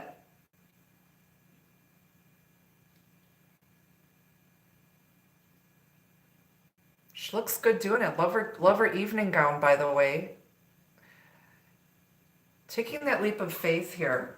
So I said someone is being pushed on their proper path by spirit, and they're resisting, and they're in denial, and they're like, they have to be right. This is someone who really sabotaged this. They're stubborn, defensive.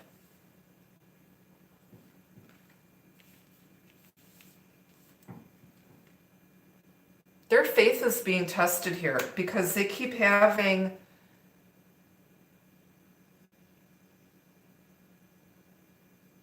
they're sleeping with the enemy here. They're sleeping with the devil, demons.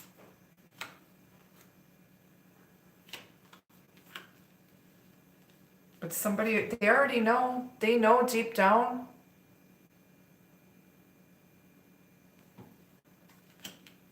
Someone's being quiet. They're not saying anything. They're just letting this shit play out. But your perseverance is being rewarded.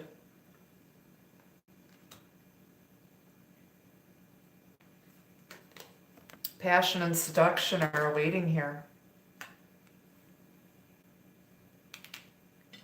All right, we're going to clarify. We'll start with the majors and I'll clarify the pips. Yep. This is also a blessed union of souls here. And again, they're being called together here, the High Priestess and the Hierophant. She's not playing around. You know correctly. In a man's love reading, she represents a woman that he feels worthy of, that he worships. But her gift has been her burden, because this person may not have believed in psychic mediumship, ceromancy, cartomancy.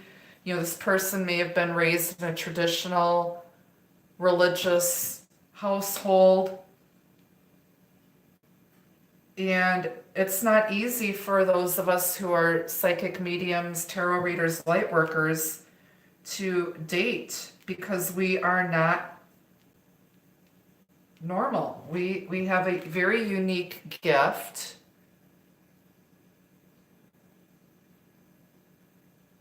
And what people see on the outside, all they see is a sexy, gorgeous person,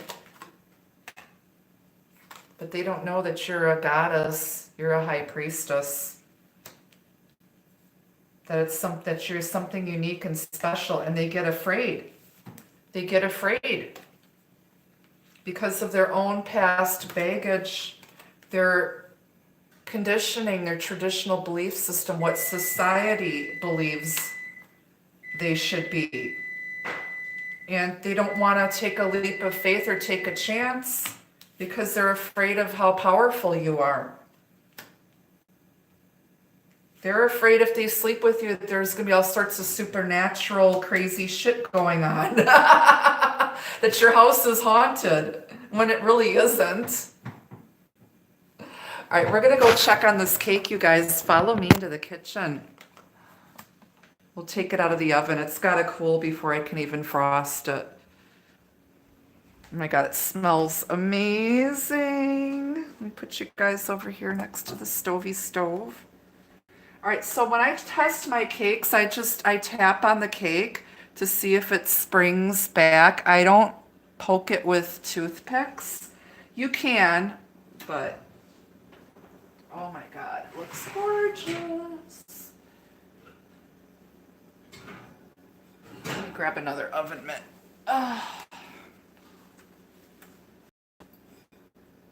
Look at this beauty. It's golden brown. And I'm just gonna, let me just slide it over here so you can see how I test my cakes.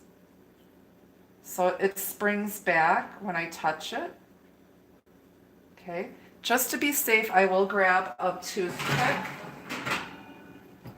I'm pretty sure this cake is done. It smells done, it looks done. And we're gonna let it cool, and then I'm going to flip it out onto a, yeah, it's done. There's nothing, my cake, my toothpick comes out clean. So this cake is done. We're gonna leave this cool on the stove for a little bit here before I try taking it out of the cake pan to further cool. But we can't ice this until it's been cool for at least 3 or 4 hours. But it smells freaking amazing. Look at this gorgeousness here. And it's going to have a beautiful pattern, but it'll be covered up with frosting. Now you can just dust this after it's cooled with some powdered sugar if you choose not to make the whipped cream icing. And that would make it look pretty too, especially if you used a really pretty bundt pan. Bunt! What's a bundt? It's a cake. Alrighty. All right,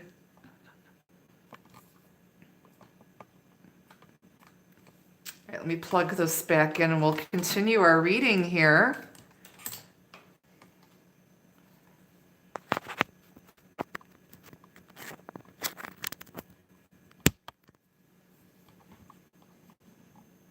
Thank you. You guys are so kind.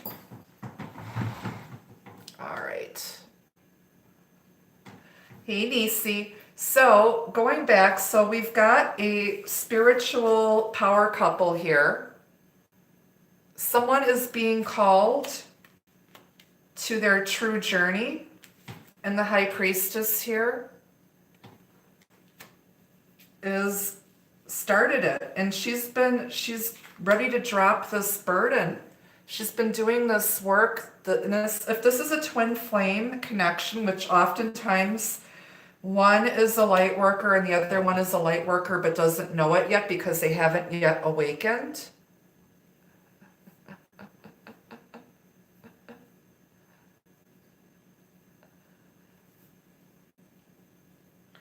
And because someone's been resisting. They know that wherever they're at now,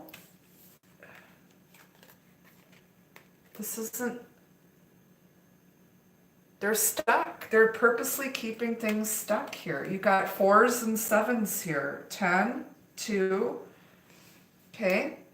They're going to take a leap of faith here. It's starting to manifest. They've been given the key. They picked the right key. They picked the right person to get them on their proper spiritual path here.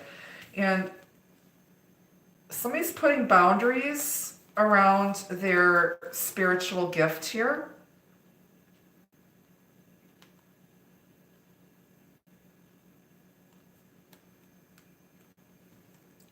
Putting boundaries, dropping a burden here. They know when they need to rest, especially those of us who are light workers, because everybody wants a piece of us, and you have to have boundaries. Know when to rest, know when to play. Okay. Someone took a leap of faith and chose this mission. They happily accepted this gift that they were given from the divine and ran with it. They knew. They know what they're supposed to be doing. This person was already awakened and enlightened, and Spirit gave them a second chance.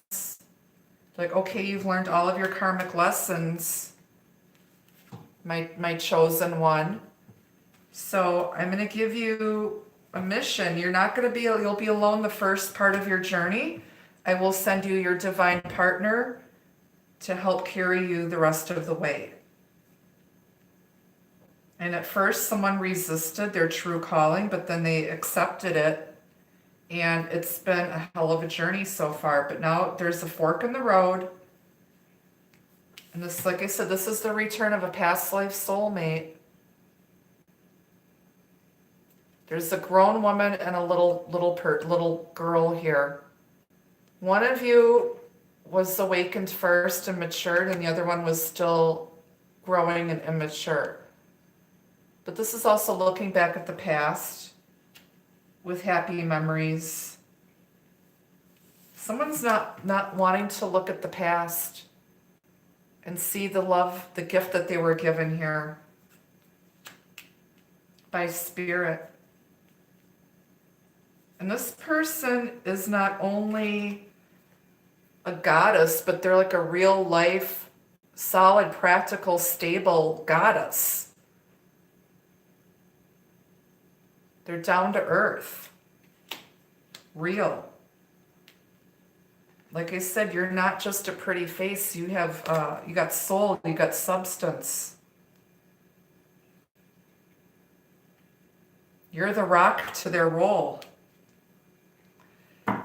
Anyway, so we're going to start clarifying. Let's clarify the gift here.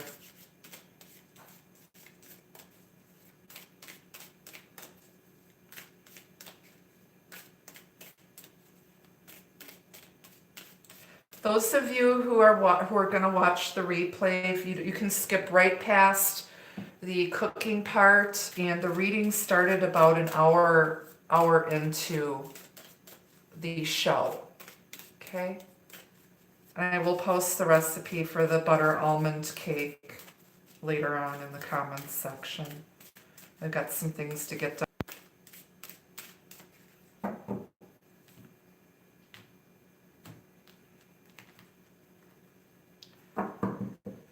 All right, so the gift is clarified with the 9 of Pentacles. This is someone who's very single, independent, well-manifested, all of that in a bag of chips, minor arcana version of the Empress. Someone used their own gifts and talents to create their own abundance and stability. This person is single. Very unique. We have one swan here. Swans mate for life. There's something in that box.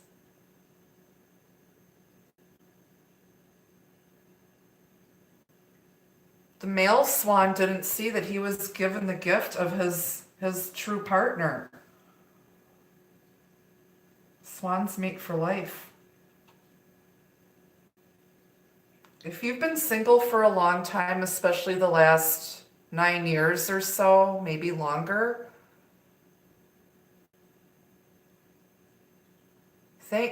be thankful that you had all this time to be single because you know who you are and you're not going to settle. You're okay being single and waiting for the right partner rather than settle for bullshit. Earth energy there, Taurus, Virgo, Capricorn.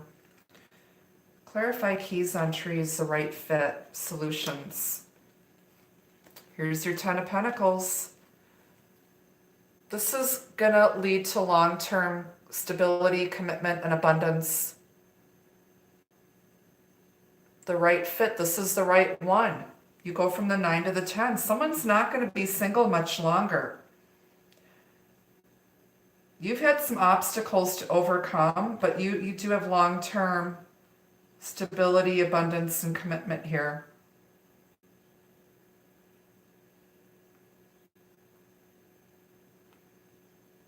It's the right one. It's taken them a long time to figure out a solution here.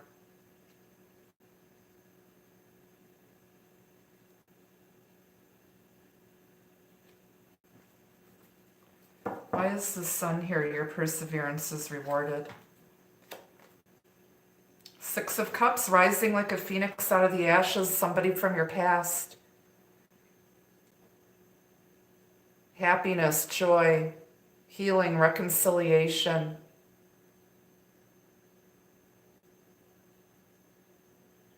Some might be healing some childhood issues that were holding them back from progress.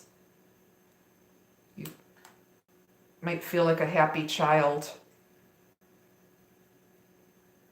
Maybe some of you broke some ancestral family baggage and healing by raising happy children. Like, you raised your children differently and better than your parents raised you.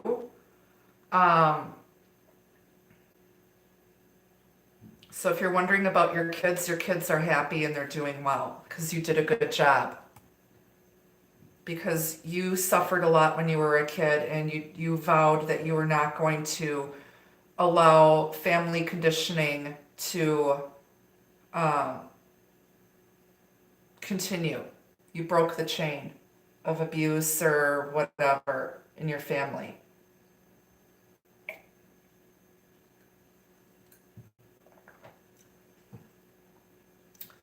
But more so, I feel like this is reconciliation. Someone from your past is seeing the light and they want to come back. They're going to take a leap of faith. Why is seduction here? Passion and romance await. Somebody's making a decision. It's the King of Swords here. He's like, is that cake done? Here, let me stick my sword in it. Don't stick a knife in the cake till it's time to serve it.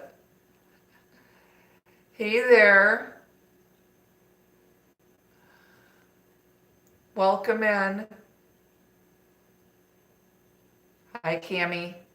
So there is an air sign. Somebody's making a decision here. Someone's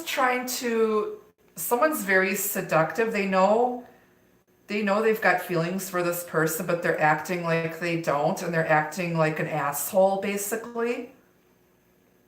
But someone's making a decision.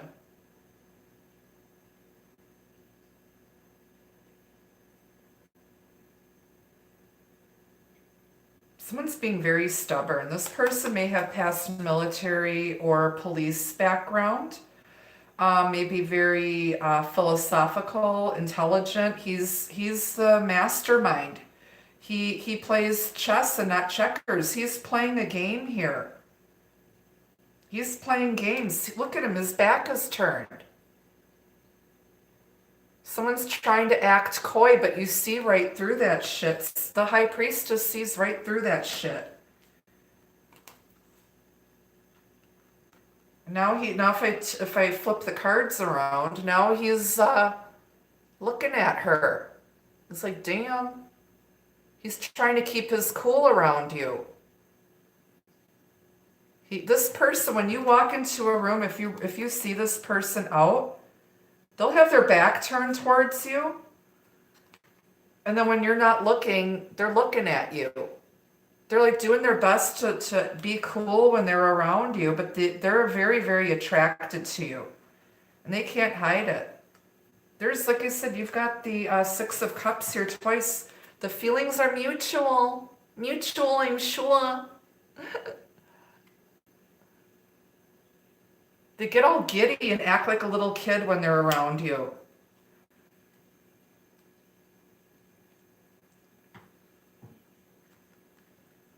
They're trying to act all innocent.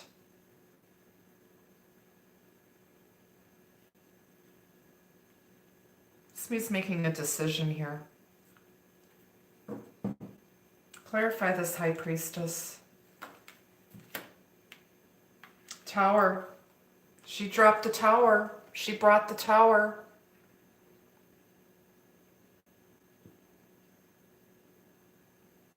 Whatever was built on sand with rubber bands and popsicle sticks has come crashing down.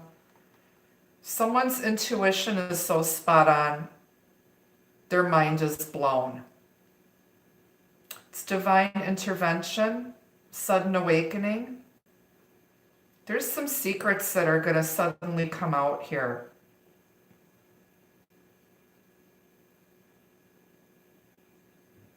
Someone is so fucking amazing that they blew this person's mind.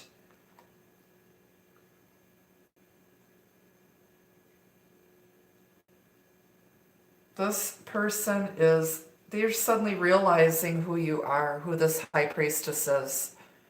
An epiphany. It's violent energy, chaos. In the midst of chaos, someone's remaining calm, cool, and collected. Why is the Tower here with the High Priestess? The Moon. Could be dealing with a Cancer here, Pisces, Aries, Scorpio.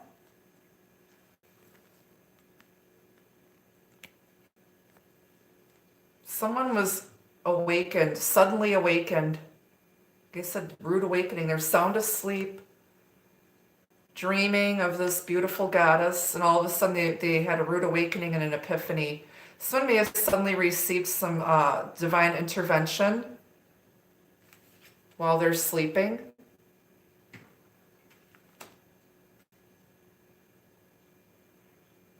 Dreams, intuition.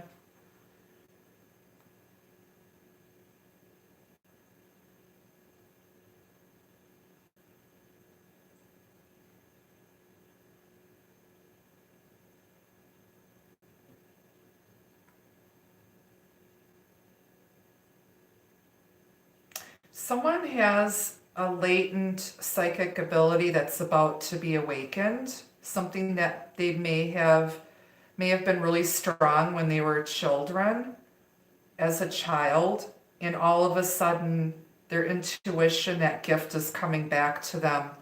And it could be that their family was very aware of this person's gift and they forced them to not do anything with it.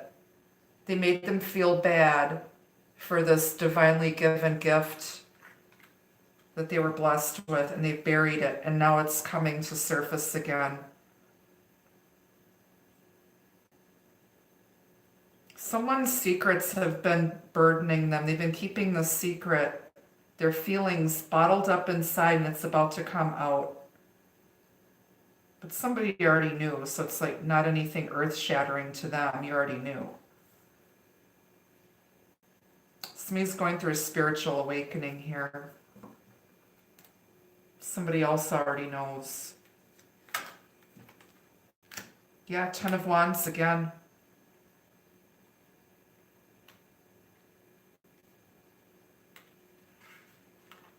I said the secret's been a burden. Their guilt is getting to them. Dropping this baggage, doing the shadow work. Got 10 wands here twice. Judgment Day is here. Fire energy, Aries, Leo, Sagittarius. They're dropping this emotional baggage, releasing it, and balancing out, getting aligned again, mind, body, and spirit. Why is the Hierophant here? Strength. This person is stubborn as fuck. Somebody's learning how to tame this beast. Leo energy. There's someone who might almost be fanatical in their religious beliefs. Or their parents may have been religious fanatics.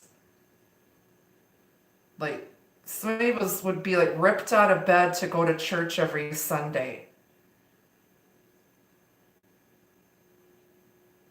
But there's also a strong spiritual connection here. Someone's getting their strength and courage to fight their demons, getting their strength back. They're taking a siesta here, calling the exorcist here. Someone's got very strong powers to get rid of evil energy here. They might be a natural healer.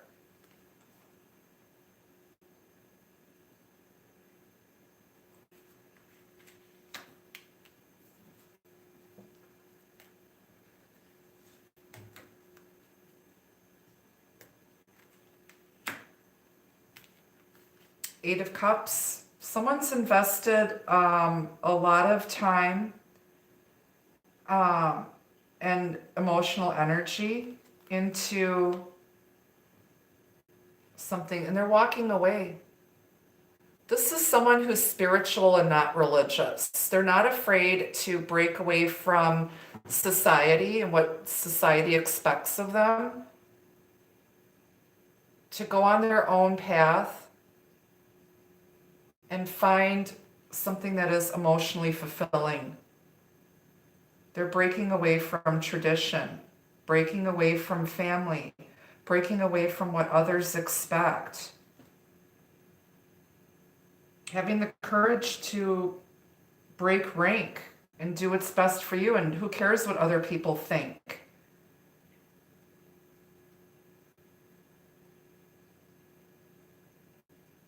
They're in search of their 9th cup of happiness. They were not happy wherever. They've invested a lot of time, energy, and effort into a situation that they're just dealing with someone who's just a stubborn person.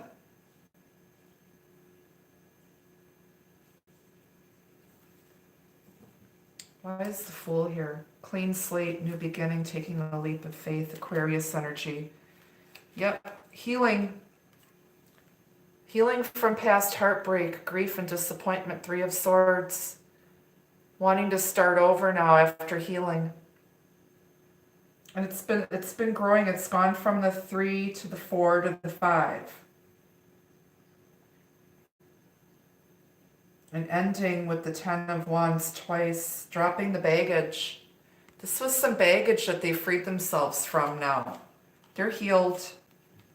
They're healed. It's time for a new beginning. Dropping that baggage. All right, let's clarify the pips. Why is the 4 of Swords here? Ace of Wands, new beginning, a passionate new beginning. Passionate new beginning. Fire energy. Birth.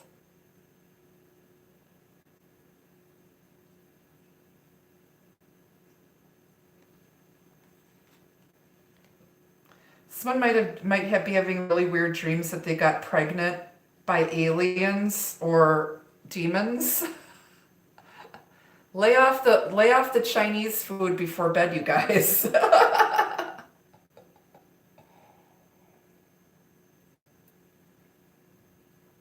Passionate new beginning. Being given a gift here, divinely inspired. Somebody's getting downloads here in their sleep. Why is this Five of Swords here? Another ace, Ace of Swords. Victory. That's 6 swords altogether, moving into calmer waters. Sword of communication, truth, honesty, integrity, justice, and victory. Air energy. Aquarius, Gemini, Libra.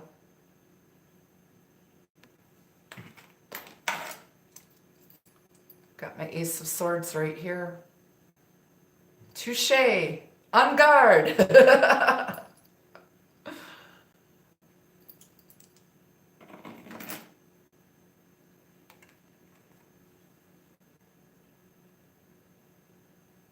You're going to win by setting boundaries around someone who's been an asshole.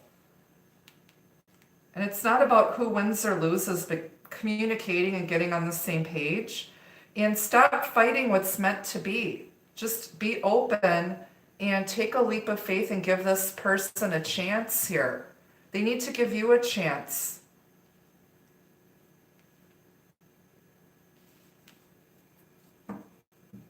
Someone knows that someone's very powerful. They've got a very powerful gift and they're afraid of it. I use my powers for good.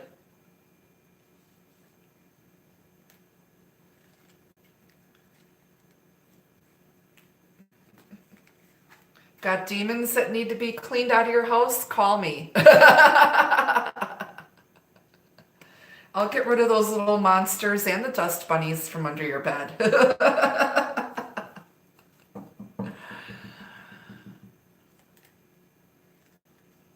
Yeah, and this was petty. This was very petty. And it blew up into something that was childish. Somebody was very petty and childish here. Very superficial, insecure, immature. Because they're afraid of what they didn't know. And that was ignorance. Ignorance is fear of what you don't know.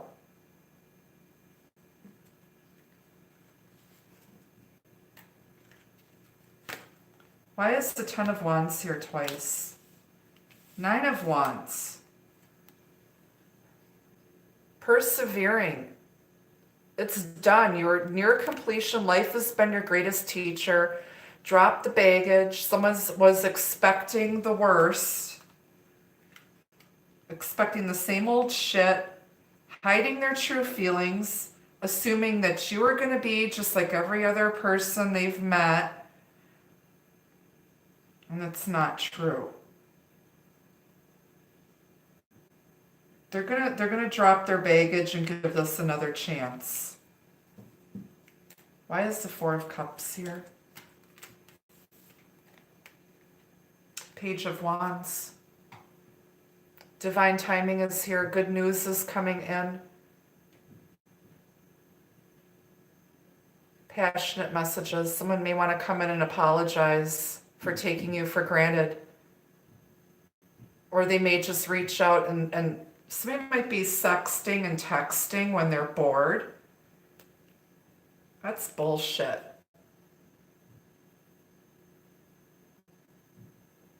This could also be someone extending the olive branch here, and they want to start back up with you after realizing what they threw away. Someone's getting sick of waiting.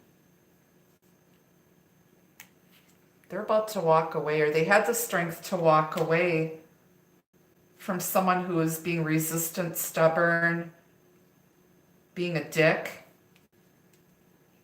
And now someone wants to apologize. Someone I feel is more mad at themselves for passing up this opportunity, for passing up this gift that they were given from the divine. Maybe they thought you were too good to be true, but you're everything that they wanted and wished for. Spirit's like, okay, poof. Got your magic wand here. Poof, here you go, and somebody sabotaged it and ruined it. Why is the Six of Cups here twice? Temperance, healing, patience, chemistry, divine masculine energy, Archangel Michael. Given that eye roll, he's like, you damn kids. Trying to get you kids together here. He's like, God damn it. It's like, okay, someone's like losing their patience here, but both of you have been patient.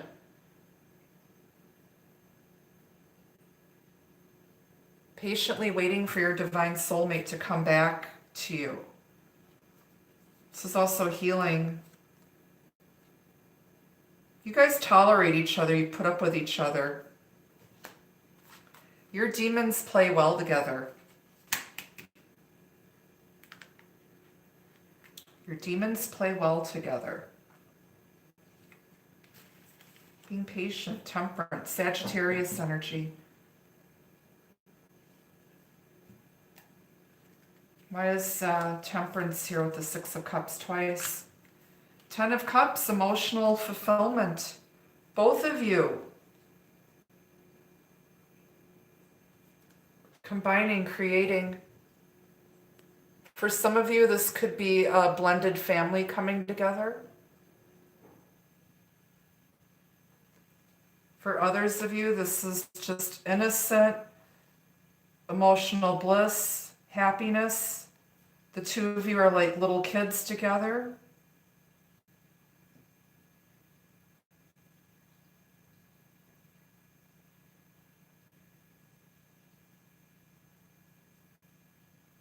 Really beautiful energy, emotional fulfillment with a divine soulmate here.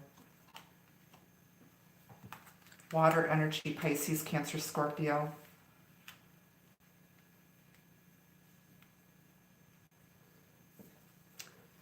A lot of chemistry here too.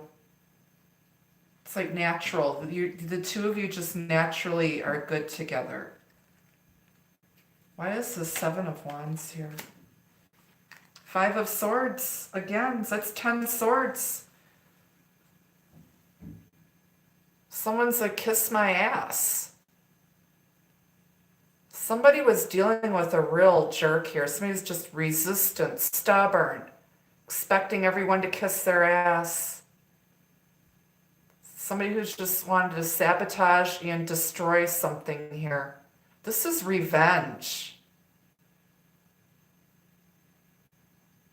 This is revenge. Somebody might have been dealing with a karmic person or situation who came in and interfered and ruined a connection here and sabotaged it.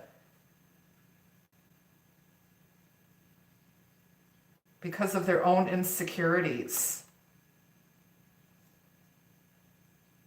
There is a lot of naysayers here that somebody had to put boundaries around these naysayers and stand up for what they believe in and fight and defend and protect this divine union here between this high priestess and Hierophant.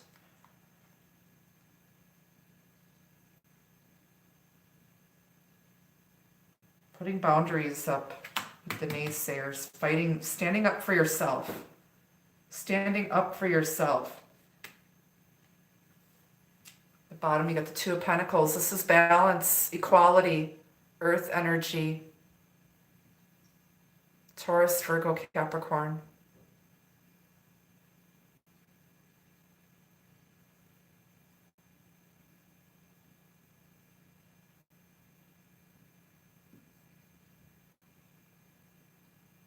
Okay. Balance, giving equally.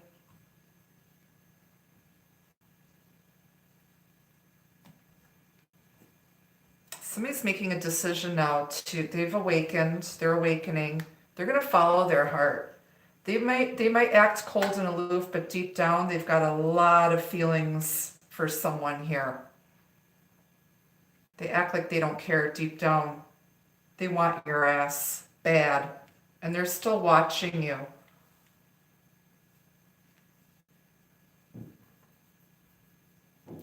Who's in the Casey, are you in the hospital? Why are you in the hospital?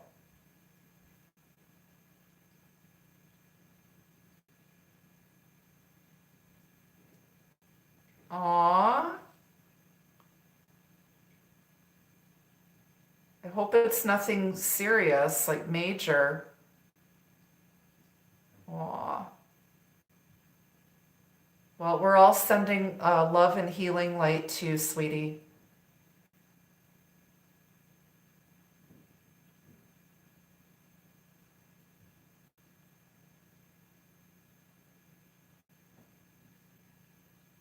Ah, it's gonna be fine. It's gonna be fine. Oh, we'll say some big prayers for you, sweetheart.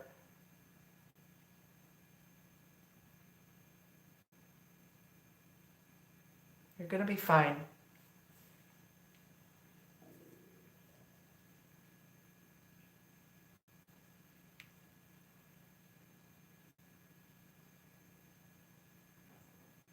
You're gonna be victorious here. You're gonna be victorious.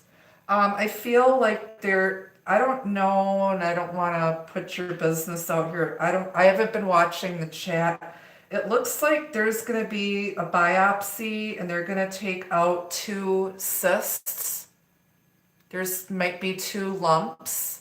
You're going to be victorious. It's going to be successful.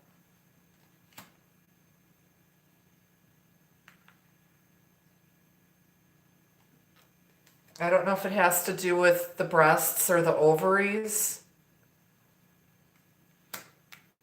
They're going to get it all. They're going to get it before it spreads. They will cauterize everything. You might have three little scars when they're done, but you're going to have a fresh start. Okay, it's going to be fine. You're going to be fine. They're going to get it. You're in really good hands. You've got a good looking doctor here too, by the way. Not going to lie, you've got a really good looking doctor who's an expert. Okay. Yeah, I had that too. Sometimes they go away on their own, but it's good that they're going to do it. You're going to be a little sore afterwards, but you're going to be fine. Okay, they're going in, there's going to be like 3 little stitches. I think they're going to go in through your navel or at the belly, like just like below your, between your hips. You're going to have like 3 little, it's like a laparoscopic procedure. So you won't have any major scars or anything. It's going to be really, really good. And, they're going to cauterize everything so you won't have much bleeding. Yeah, they're going to give you something for the blood clot. And that's why they're doing a lap procedure with cauterization so that there's not going to be any bleeding. And they're going to give you some medicine for the blood clot to break up. Yep, to break up the blood clot. You're going to be fine, honey. Yep. So just remain positive. Yep. Yep. You're scared, but have faith. Have faith. Don't be scared. The medicine that they're giving you might cause you to have really, really weird dreams. Okay. The sedative they put you on, and when you come out, it's gonna make you have really weird dreams. You're gonna be okay. You're gonna be okay. Yeah, it's from the medicine they're giving you.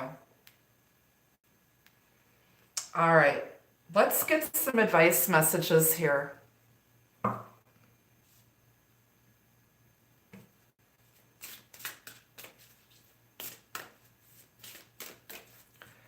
All right.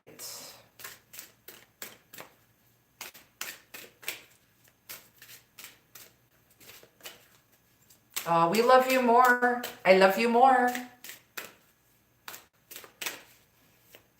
Yeah, just don't try to do too much. You're not going to be able to do any heavy lifting for a while. Take it easy because you're going to feel better than you really are when you come out of the hospital, and you're going to want to, like, Do a lot? Don't. You need to rest.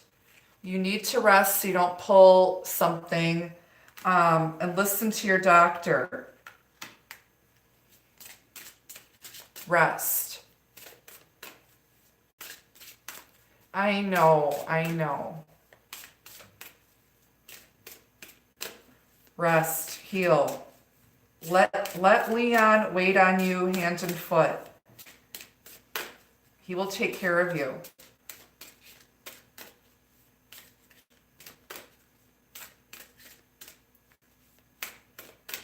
Yeah, because we know what snuggling leads to. Babies. Leon, you're going to have to keep your wand to yourself for a while. Just saying.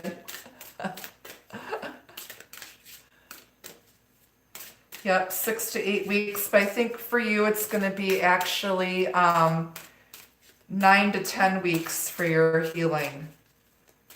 9 to 10 weeks for you.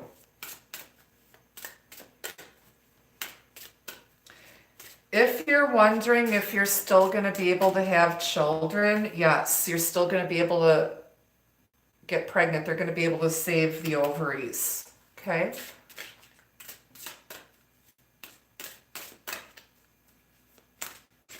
Yeah, I missed Leon's reading last night. Like I said, I've been busy getting my videos out.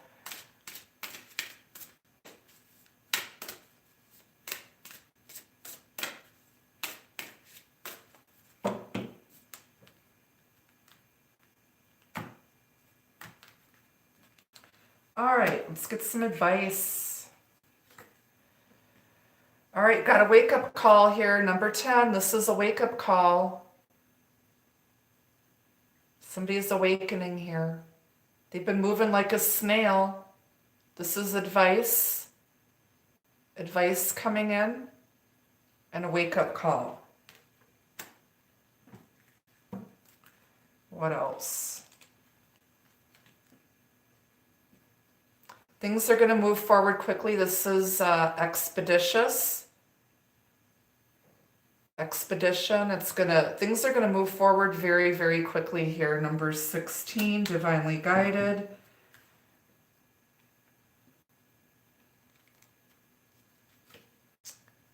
And this is about generosity, charity, give and take.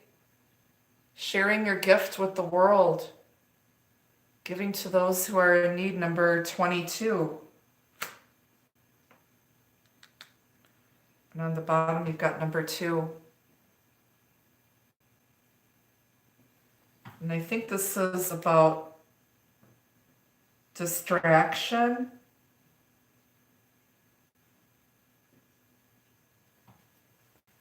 A bird in hand is worth 2 in the bush. She's got a bird in hand. Birds all around her. I will clarify. Let me just check the artist's book here.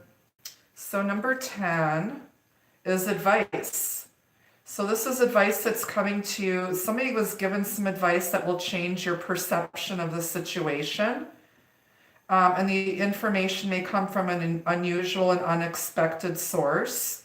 Someone might be inclined towards, so you gave someone, this person you're dealing with, you gave them advice and they didn't believe you. And everything you told them came to fruition, and that's why the tower, they are like freaking out because you told them, you gave them some advice, they didn't listen, their tower came crashing down, and now they see who you are and how powerful you are. Why is number 16 here? 16 is expedition. Adventure awaits. Now they're going to take a leap of faith and speed things up if they were moving slow here. This is an adventure. It's time for them to get out of their old rut and open up and strike out in a new direction. They've been like stifling, they've been holding themselves back from growth and freedom and fun. And it's also about bringing back gifts when you travel and giving gifts to people, which is, someone gave someone a gift that they brought back from a trip. And they might not have opened it or looked at it right away, but now they're going to crack those presents open to see what's inside. Number 22 is plenty.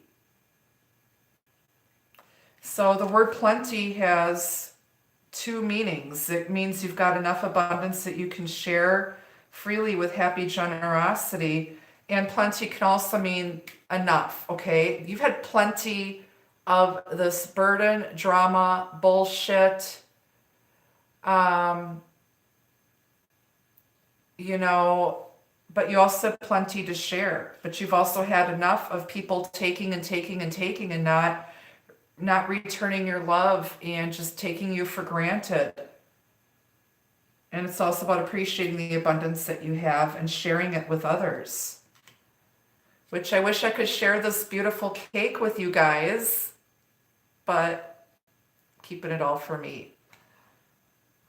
Like I said, it's probably going to end up in my freezer. Yeah, this is distraction. Someone was distracted. They're pretending and distracting themselves with negative energy, toxic people, bullshit, and that's getting cut off here. Thank you, Casey. Thank you. I hope the food is good. I hope Leon sneaks in some good food for you while you're in the hospital. But yeah, someone was distracted. Somebody might just be distracting themselves with work while this situation plays out with this person. Or other people have been distracted from their true path, their true calling. But now someone is cutting that off. And now they're focused on their goal here. They're keeping their eye on the prize. All right. So don't let anyone distract you from your true purpose, your true path here.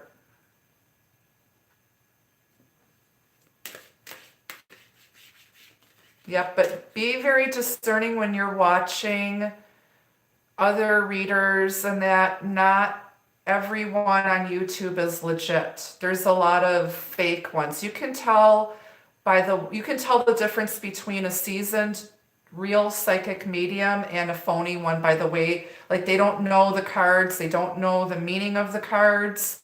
You know, the meanings are off, like they're not even, when you're reading tarot, you need to know Rider-Waite. You need to know Rider-Waite. And you need to know the reverse and upright meanings. You need to know astrology, numerology, the Kabbalah, the Bible, the Quran, the Torah, colors.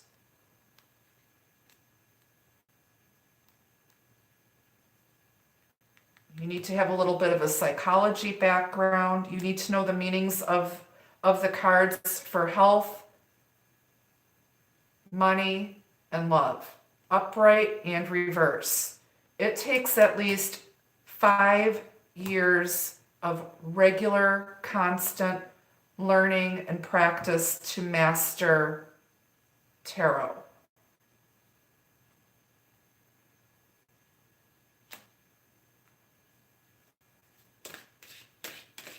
And I always tell people, good isn't cheap and cheap isn't good. There's a difference between a $20 tarot reader and a $100 tarot reader.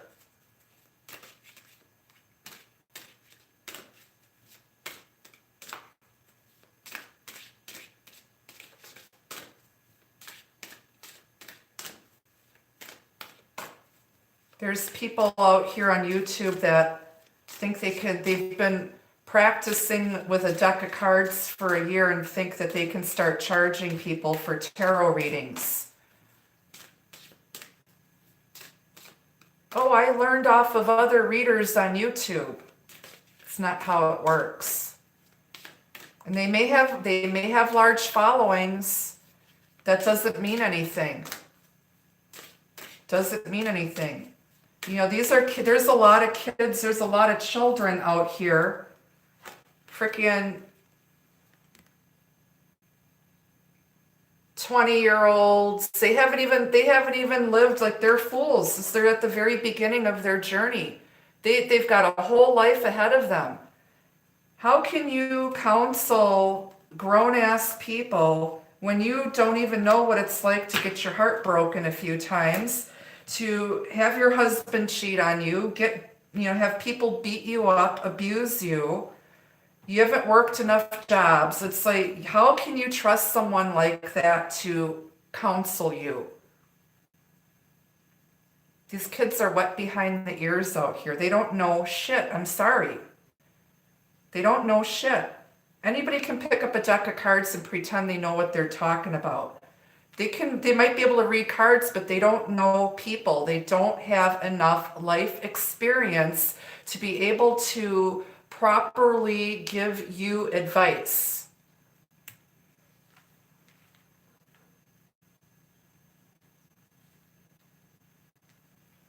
Now, psychic mediumship is different. Okay? There's a lot of children out here, young kids that are very gifted and highly intuitive. But still they're learning how to accept and work with their gift. Because they're channeling with their guardian angels and guides.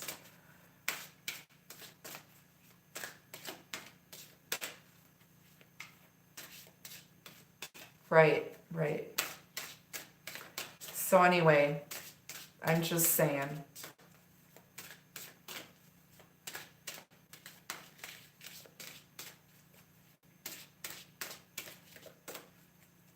Yeah, both my kids are gifted too, but they're afraid of it.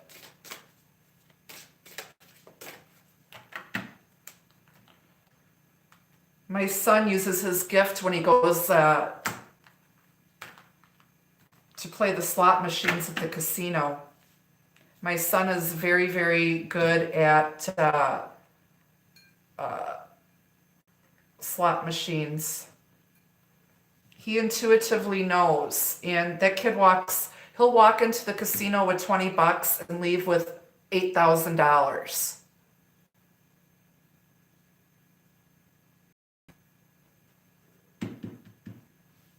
Well, thank you, Shardy. I feel special now. All right. Let's grab some love messages here.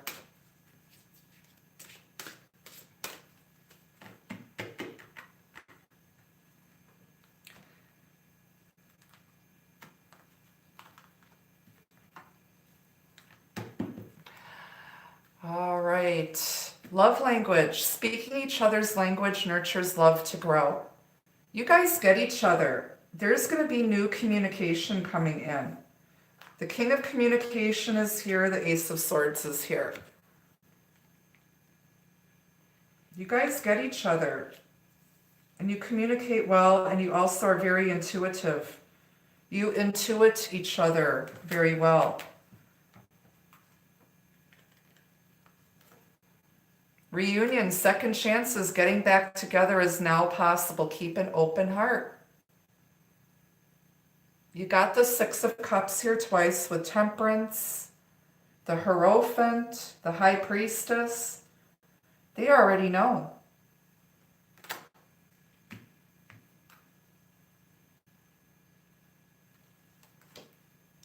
Promise, all dreams are possible with this love. This could lead to marriage.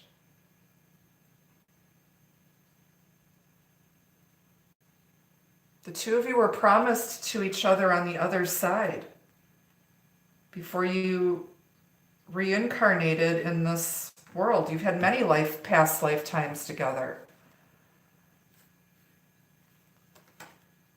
Freedom. Love can only flourish and grow in freedom. Create space to receive more. You gave somebody space to heal and to get rid of their karmic stuff.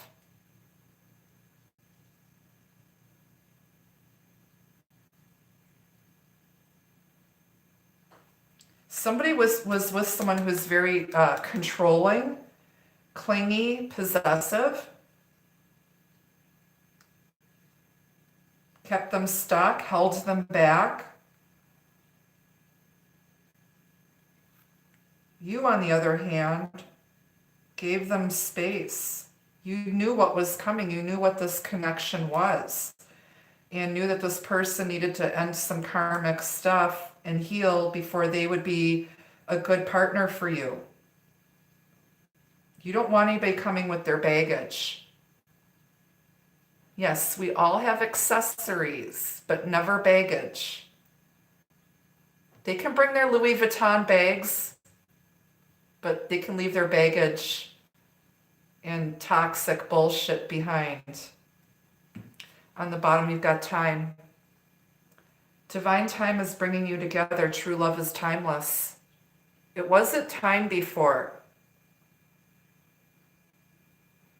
Now it's time. Reminds me of the old Paul Masson wine commercial. We will sell no wine before it's time.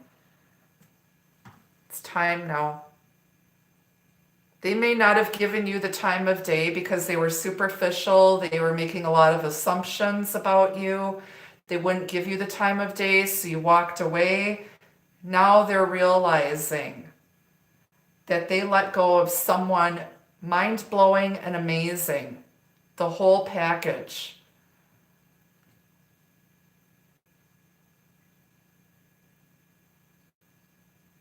Yep. Beware of online romances. I don't advocate online dating. That's where all the bottom feeders go. All the damaged, broken, married, polyamorous, whatever out there. Get out and participate in life. Do things that you enjoy doing.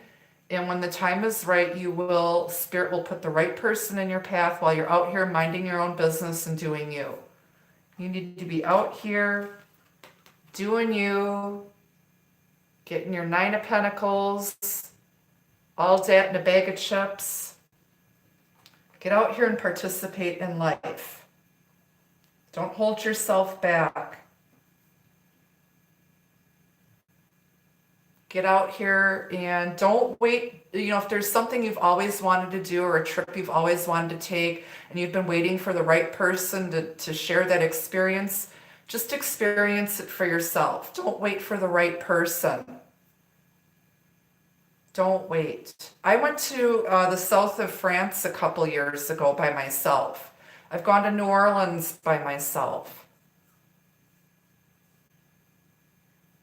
I do a lot of stuff by myself. I go to the museums and I'll take myself out to eat to the best restaurants in town by myself.